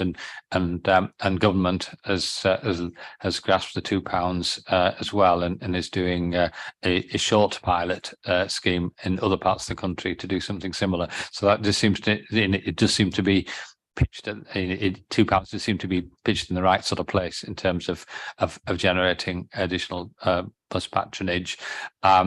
We are in a very complex environment in terms of what's generating, so I think it would be dangerous to sign too many figures to what success looks like. The Mayor's Fare scheme is over 3 years, and so we sort of want to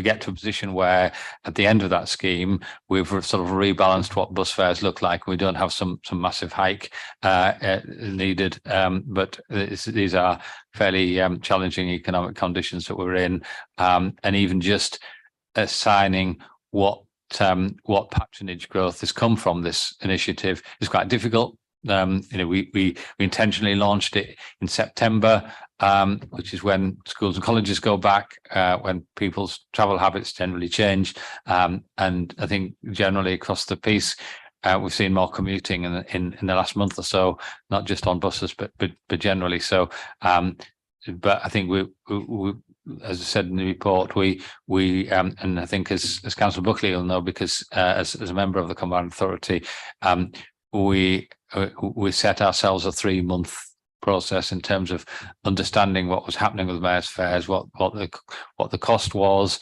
what the benefits were, and we're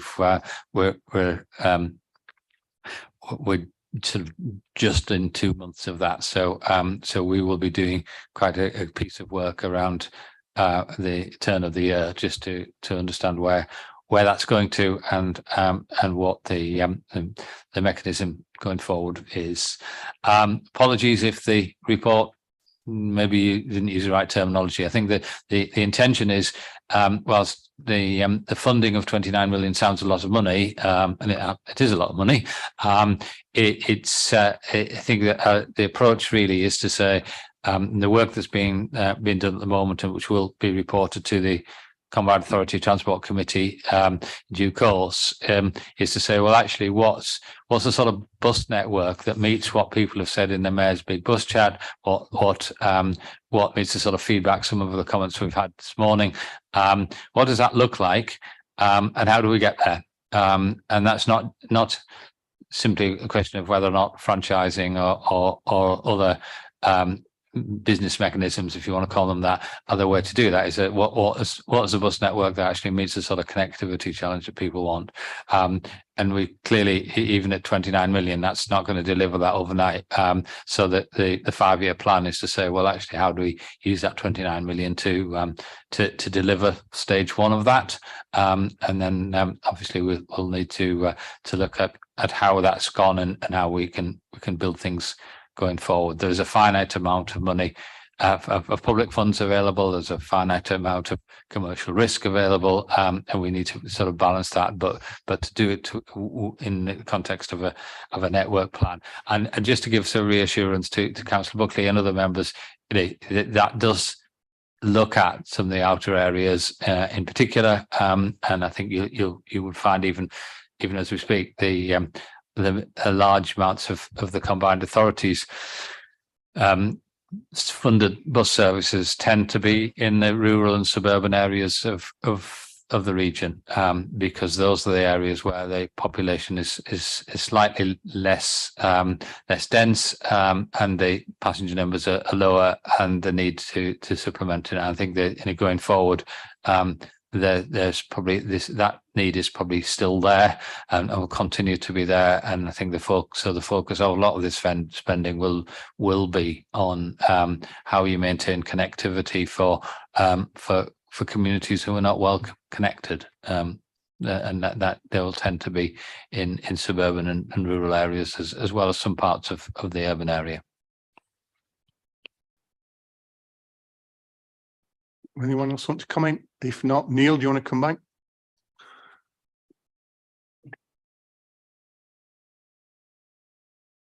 Thank you, Chair. I just want to quickly go back on something that we discussed right at the start of the meeting. Paul, I think you mentioned, I think you said one of the biggest things holding you back was recruitment and retention of staff. We're not talking just about drivers, but also maintenance staff as well.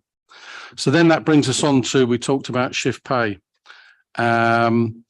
And I think, again, Paul, you said that you didn't believe that shift pay was an issue with this. It was perhaps the nature of the shift work itself.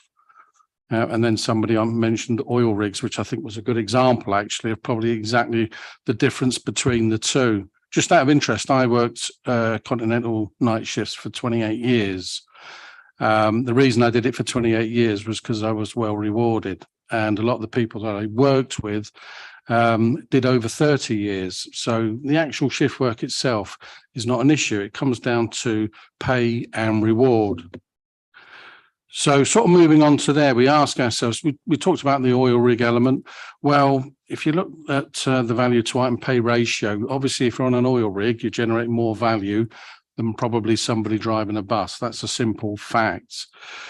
So then we talk about, do we subsidize? Do we move value that's generated during the busy day into the pay rates for the people in the evening? I guess there's an element of that already going on. But it's obviously not enough. And then there obviously needs to be more subsidization going into the less profitable evening shifts. And also to retain the drivers and the maintenance staff. So that brings me on to my actual question, and that comes to the bus improvement grant, the £70 million. Now, most of that, and by that I mean more than half, has been allocated to the maximum £2 fare. What I would like to ask is the bus company representatives, do you believe that £70 million improvement grant has been directed at the right target, or could it have been spent in a better way? There is a multi-million-pound question. Don't all leap in at once. Shall I go first? Yeah. I certainly we were, as were all the operators, heavily involved and consulted and with the whole BSIP building process. And so I think the simple answer from my point of view, yes, I think it has been well spent. And I think it needs to be allied to the other funding stream, the CRSTS funding stream on infrastructure to deliver reliability improvements as well. So I think putting the two together, then I think yes is the answer. Does it address the fundamental issue that we've been all talking about today in terms of driver shortage, driver pay? No, and it was never going to be designed to do that. That's something that has to be within the realm currently anyway of the operators to seek to resolve, and that's what we are desperately trying to do. So I think, Councillor Foster, yes, I think it was money. It is money being well spent. We've been heavily involved in it, and we're very much supportive of the bid when it went in, and delighted when it got the green light from DfT. Peter, and then I'll bring in Ken. Sorry. Yeah, I was just going to come around to that point that Paul was making, really, because, well, a lot of this was planned out from the Bus Alliance, which is the partnership. So it all has been arranged by Councillor Groves in her former place, or Honorary Alderwoman Groves, as she now is, with the bus operators and working on these plans. And actually, as that funding comes, the operators will be putting forward ideas for what they'll want to see in terms of the extra routes that we've got, as will districts be putting those suggestions in. And it's around basing that plan on trying to get the network we want to see as elected members around West Yorkshire, and a network that is viable and sustainable for the operators. But one thing I do want to highlight on that money is 5 years. There is no guarantee there's money after that. So all of those plans will be aimed at making sure that they are sustainable within that period. It's about us pump priming from that money, I guess, taking some of those risks that Councillor Wilson was talking about earlier, trying out some new services with the hope that they fly, or planned so that they fly, and then can be taken on by the commercial operators after that, and retain. And in fact, many of the contracts will look at having subsidisation for the first few years and then it running for a couple of years as a commercial service. But that is the key for it. I don't think we could use it to paper over some of the cracks that we're facing at the moment, because that wouldn't do a fair service with that money. We'd be left in 5 years with the same issues we've got. It's how we use that money to create a sustainable model for bus in Leeds and then across West Yorkshire, and how we can run from that, and how we can try some of those ideas that I'm sure all of us have in our communities of a different way of doing things. And hopefully we'll get to a point where then we are left with a sustainable network that meets the Leeds transport strategy of doubling bus patronage. And to be honest, if you talk to the operators, if we were to make that target of doubling the bus patronage, I'm sure they'd be as happy as Larry, and we wouldn't have to be chasing these new buses and anything else that was coming, because that investment would come from the operators when we get to those numbers. So that's what I'm really working on. How do we get the maximum number of bums on seats on those buses? And I'll follow everything to get there. Yeah, thanks, Peter. I think it's a very important point that the crucial cost of any major organisation is pay, and that has to be based on recurrent funding, whether it's grant funding or farebox funding in this case, and it can't be based on one-off time-limited sources of funding, because that's a recipe ultimately for a cliff edge and disaster. But Kim, you wanted to come in. Yeah, thanks. And agree with everything Paul says. We were heavily involved in the development of the plans and we were well consulted. Would we have liked funding to support the networks and stop us having to make any network changes? Yes, absolutely. But the funding conditions from the DFT didn't allow the funding to be spent in that way. And as Councillor Carlisle said, that would have been a sticking plaster of a short-term measure that we still would have had to face the challenge at the end of the funding period. I think fundamentally, our financial position is probably not as healthy as Paul's, and the BRG funding that is there just simply isn't enough for us, and it did mean that a number of our routes were unsustainable, even despite that funding. And I think fundamentally there is a severe lack of funding for the bus industry, particularly if you compare us to rail. We get a very small fraction of the funding, and if we did have the same level of funding that the rail industry had, then we may be able to address some of the challenges on wages that we face without pushing that cost on to our customers. But in answer to the question of were we involved, were we consulted, did we participate in the spending of the funding, then yes, absolutely. Anyone else like to come back in? I'll let you come back in a second. Yeah. Yeah, just to add to all the foregoing, I think, yeah, it's important to know that there were rules as to what you could bid for. This was supposed to be transformational funding, so it can't help us with our business as usual. Obviously, it's not all committed yet, in that an element has gone for the fares capping, on the basis that was something that we could do now. It didn't require additional resource basically to do that. The second stage is focused very much on network enhancements, and these are very much designed to effectively pump prime and develop new and better links, where at the moment the network doesn't provide that. And yeah, we were working very hard at the moment to stabilise where we are, so that we can hopefully next summer be in a position to expand where this funding permits us. But it's very much there to try and stimulate a virtuous circle, so that the bigger the network becomes, the more people that travel. It's the age-old routine, actually. The more people travel, the more sustainable the network is. But you've got to give it a kickstart, and that's where this funding is designed to do. So hopefully it will have longer-term benefits, because if those routes become sustainable, then the whole network becomes more sustainable, and when we get out of the sort of the cutback approach. So hopefully it will have wider benefits.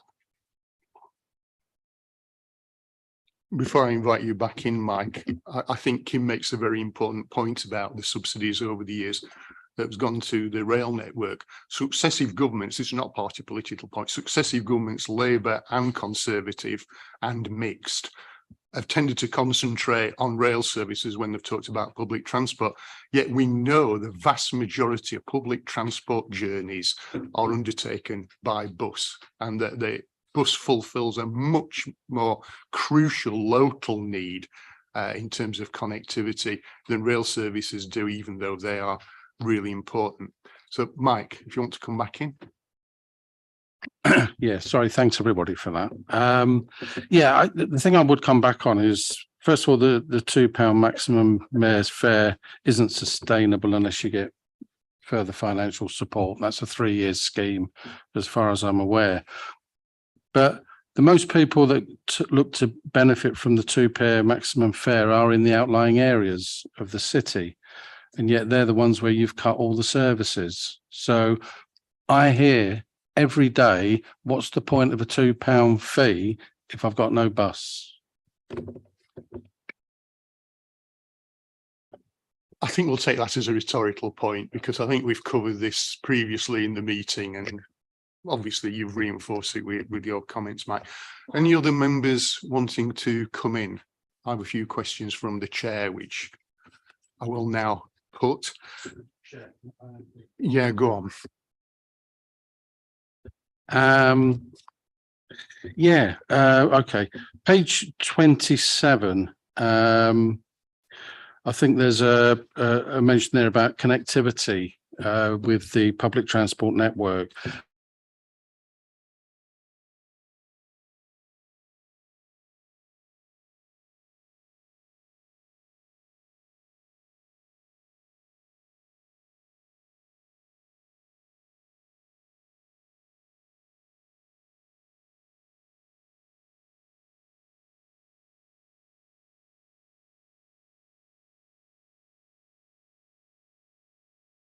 Through the Leeds Public Transport Investment Programme as well, into improved waiting facilities in the nearby Cottingley estate, to help the people in that area who in terms of moving the rail station from Cottingley nearer this White Rose. So consideration has been made in terms of how that connectivity can be reinforced. There may be other things that we do further once the station's up and running. We see the sort of levels of demand that comes from it. So just for note of the minutes, then I assume none of the bus companies have actually been consulted regarding the new train station. Yeah, I mean, it's discussed at our bus partnership meeting and the various operator meetings we have with the combined authority. So yes, we have been involved. So can I ask, you're happy then with the connectivity, the routes that have been suggested, the mode of transport between the two stations? Have you been, do you know the geography and the layout of the stations? Yes, I think similar to Paul, I'd need to go away and look at the detail behind it, but I am aware of where the station location is and the White Rose Shopping Centre. And I know that certainly my team that planned the network for me have been quite heavily involved in that, and have been feeding back their views on it.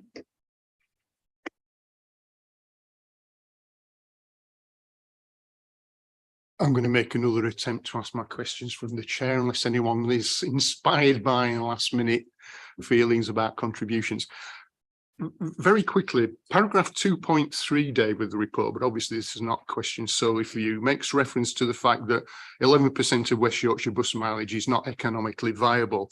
Yet if we go to page 31 and the summary of the bus service improvement plan, it says, while existing provision has been shaped by historic demand patterns, 60% of bus routes in our region still require some level of financial support from public funds. I just wondered if you could clarify that apparent slight disparity.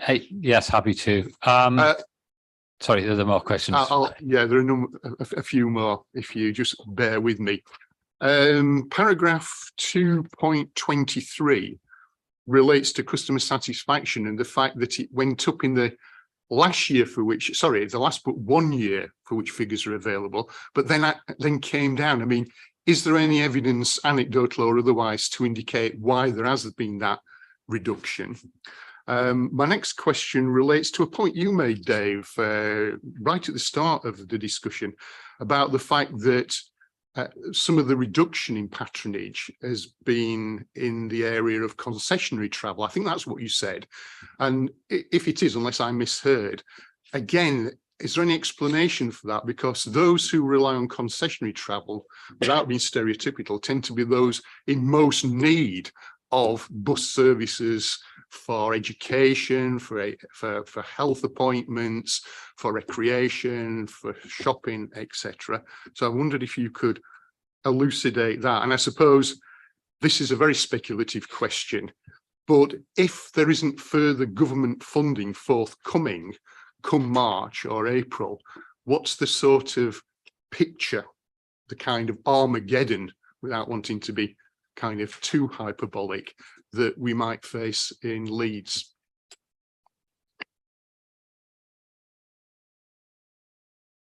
Okay, I'll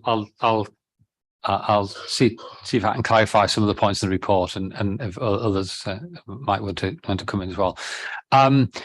Right, the 11% figure in the report. I mean, one of the things that the Department for Transport required bus operators and local transport authorities to do in the summer was to analyse the routes which are at current levels of demand with no funding going forward, which are viable on a commercial basis and which weren't, and that work was done, and I think as Paul mentioned earlier, if the funding hadn't been continued, then that sort of creates a list of services which were under threat of either withdrawal or significant reduction.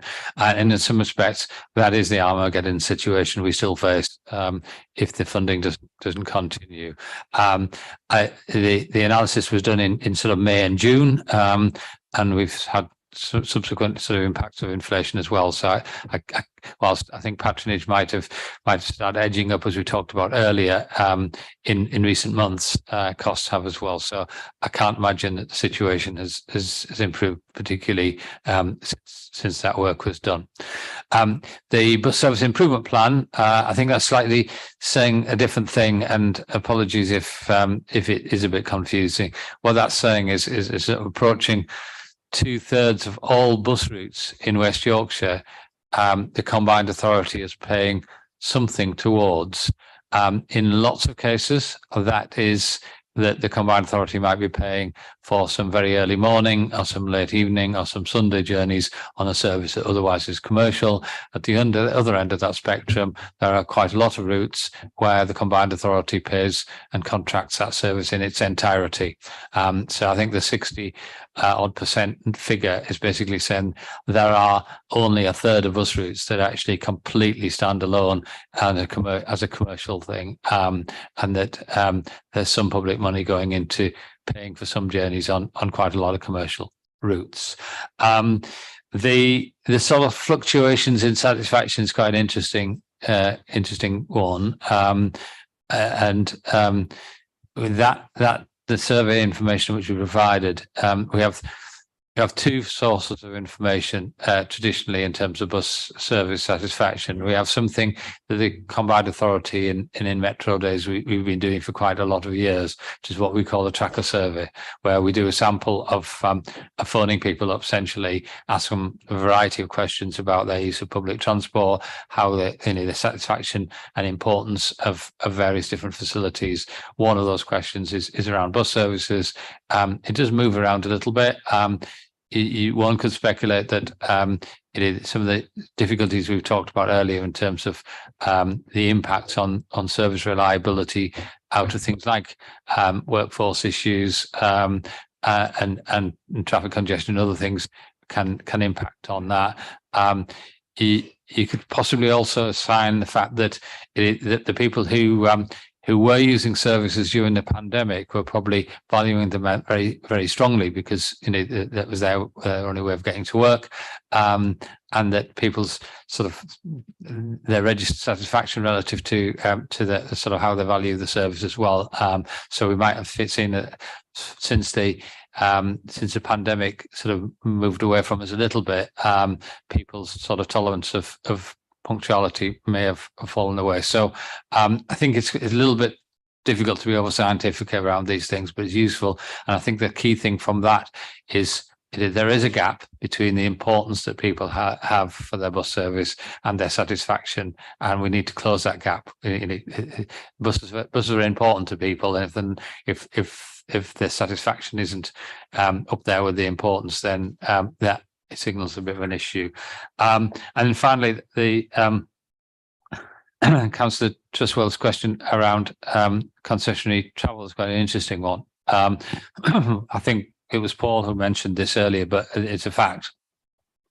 And whilst travel by young people on concessionary fares is back to where it was, and in some cases slightly better than where it was, the use of buses by older and disabled people is not keeping pace with the rest of society, and that's something we've seen coming out of the pandemic, and there's probably a number of societal reasons and demographic reasons that probably sit behind that, as well as not just simply they don't want to travel by bus. There might be an element of that, but I think one of the things we do look at is that as the cohort of car owning older people sort of extends, then we was already seeing a little bit of a shrinkage in those journeys before the pandemic, and I think there's a demographic factor in that, and then there's probably changed shopping habits and other things that sit in there. So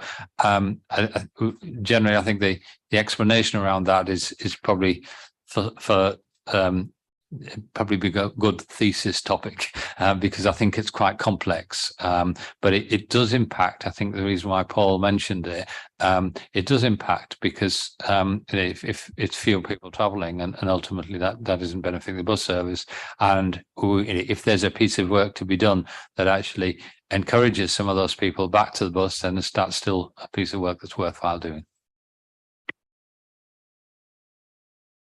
Yeah, Chair, if I may just add to a couple of points that Dave's replied to already. I think, speaking personally from our business around satisfaction, at the moment, our internal satisfaction scores are lower than they have been for many years. Our service delivery is poorer than it has been for many years. And the data geeks in my team have correlated the two. We get really good scores for friendliness of drivers. We get good scores for our app, for the cleanliness of the bus. All those scores drop down a point or two when the bus has been late, and actually that just sort of gives us the lesson that no matter how good you are, if you don't deliver, that's where you get the negative feedback, and that's clear to us all, I'm sure. The other point on concessions, so this is not a particularly Leeds statistic, so it's across our north. We're carrying just under 70% of the senior citizens concession passengers we were pre-pandemic, but we are seeing about 95% of the passes still scanned. So people are still travelling, but generally less often. And we've seen that particularly in urban areas. So we've got, for example, a route that goes around the villages near Ripon. That's pretty much recovered its concession passengers, because they, generally speaking, only went out once a week anyway, because it was their trip. We are seeing people travelling less often in that demographic, which must be having wider impacts than on us. It must be affecting your towns and particularly your local shopping centres out in the districts. It must be affecting retailers as well. I think it's a broader point than simply a transport. We are there to provide the means for people to go out. We need to encourage them to get out there. It must be affecting loneliness and isolation. And I think that's probably where we need to think of this as more than a transport issue. It's an economic, it's a social, it's an isolation, it's just a people issue, really, isn't it? And what we need to do as a society to make people feel safe and comfortable going out again. And a proportion of them will do that by bus, and that will make our network sustainable going forward.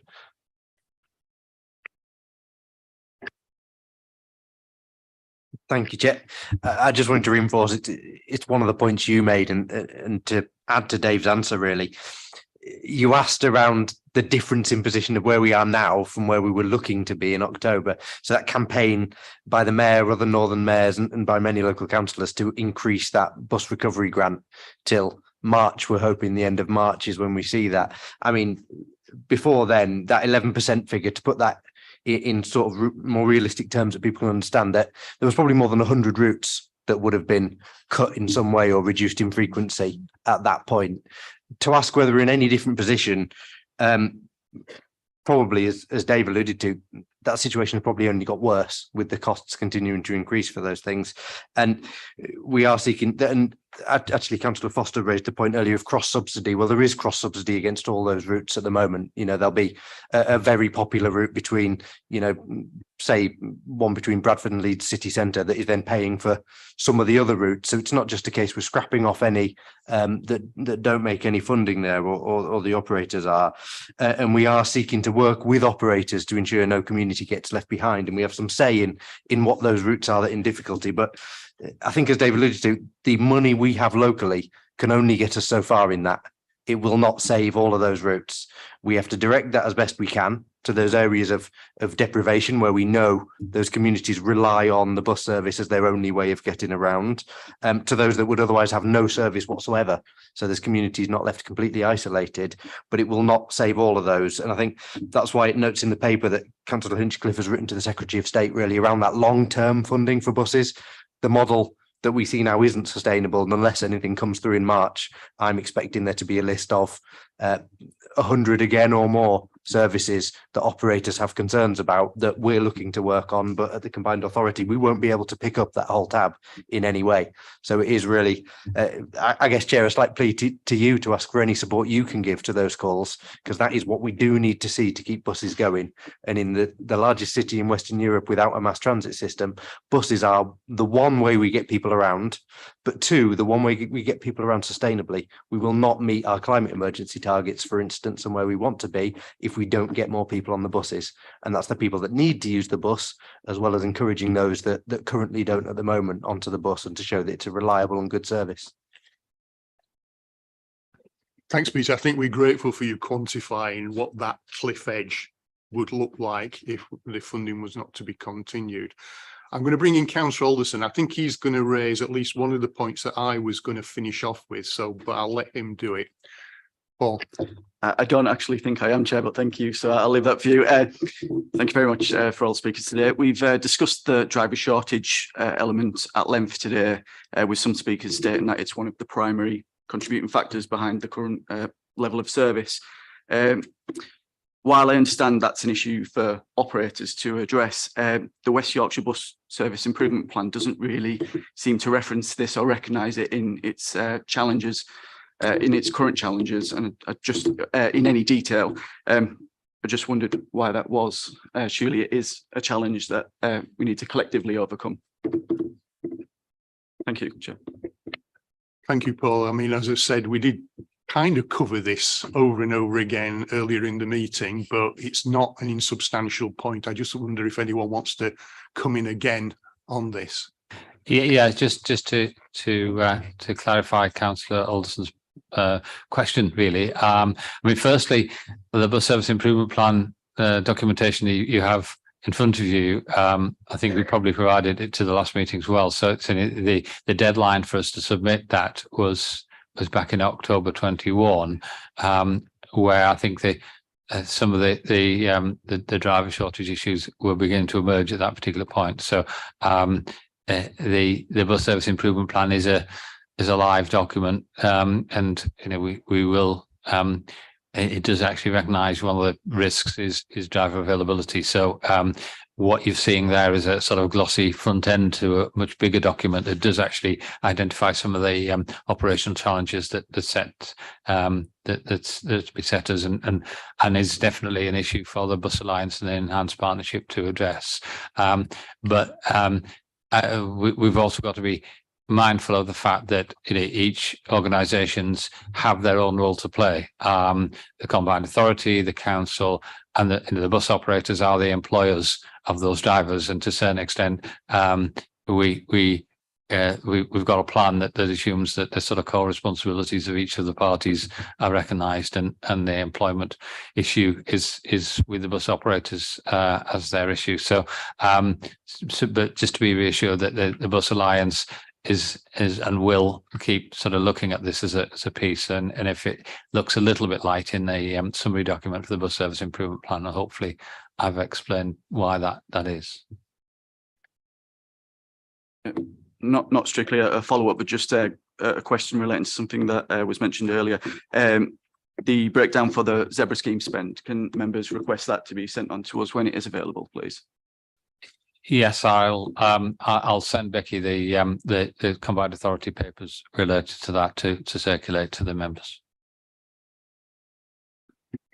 My final question, and I suppose it risks a bit of a hornet's nest, but it's a crucial part of the discussions that we've had today and on previous occasions, and it is the issue of congestion, because bus operators, when we've talked about reliability and punctuality, have often quite rightly said that congestion is an impediment to the operation of buses, irrespective of how effective the network is and drivers. And I suppose it's prompted by an experience that myself and Councillor Alderson had this morning of making really good progress to Park Lane and then finding that there was not quite a gridlock, but a lot of congestion and queuing.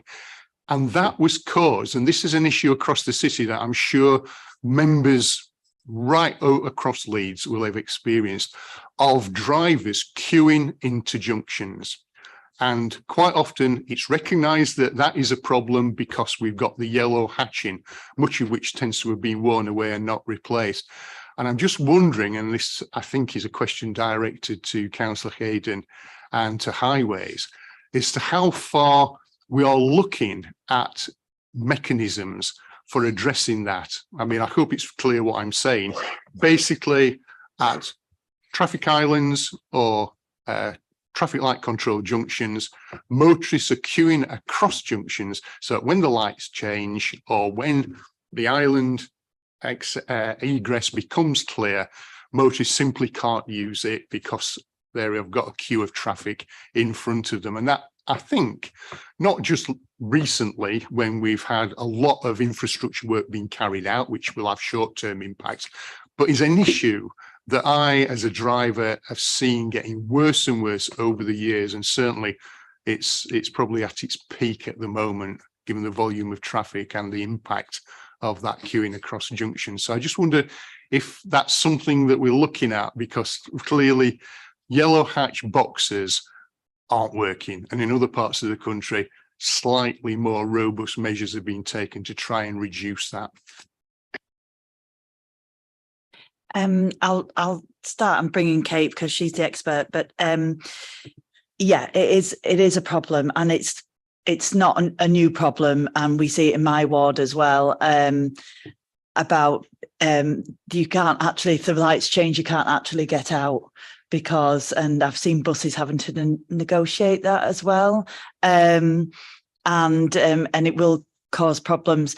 I can say that all junctions are monitored, but from the Civic Hall actually, are monitored, and lights are adjusted to when it's heavy flows of traffic. But that enforcement of people not going into, I'll let Kate answer. But yeah, it's a really difficult problem. I think there's a real opportunity to improve it in terms of, we're just about to get new powers around moving traffic offences. So we're doing some work at the moment to look in terms of where we would focus those efforts. But that does give us the power now as the City Council to be able to put cameras up or whatever it is in terms of enforcing abuse of things like the yellow box and band turns. So we would hope to see improvement in the future, and we can provide more details when we've managed to look at the legislation and how we'd want to focus that. Thank you for that, Kate. I'll take that as a high point on which to end this discussion. I look forward to seeing the measures in due course. So thank you very much, everyone at the top table. I did describe it as a shooting gallery. I didn't really mean that earlier, but at least one of the contributors might have seen it as a bit of a shooting gallery. I want to thank Paul from First, because when he comes along, he's always in the firing line. I always think he tries to be as transparent and helpful as possible. But thank you everyone else for your contributions, and clearly delighted that we've been able to have everyone back who contributed to the previous report, including our colleagues from Unite. So once again, thank you very much. Helen, you want to congratulate? Just really quickly, because I know, can I thank Scrutiny, this Scrutiny board, for the importance that it puts on our bus service. I think that's really valuable, and I think it really helps to improve the bus services for the people of Leeds, because it is really important. So just to thank you, Chair, and the board for keeping the buses really important. Thank you very much for that. We are aware that it's an issue that exercises every one of our residents almost, as well as us as their elected representatives. And it's the reason why it's the only item on this agenda, because history has told us that, yeah, we do tend to address it in some detail and at some length. But once again, thank you everyone who's attended and contributed. Your contributions are really, really valued, genuinely. Okay. Right. That takes us on to the next item on the agenda, the work programme. I don't think there are any issues to raise from that. It's for noting, obviously, it's a movable feast, which will change to some extent over the course of the year. Becky is throwing a hand up to indicate that she wants to bring something to our attention. Becky. It's just to very quickly make members aware that you should now have received an invitation to a budget consultation working group for the 14th of December. So it's just to ask you to look out for that in your inboxes. Okay, and with that, I'll bring the meeting to a close. See you at the next one, if not before. Bye-bye.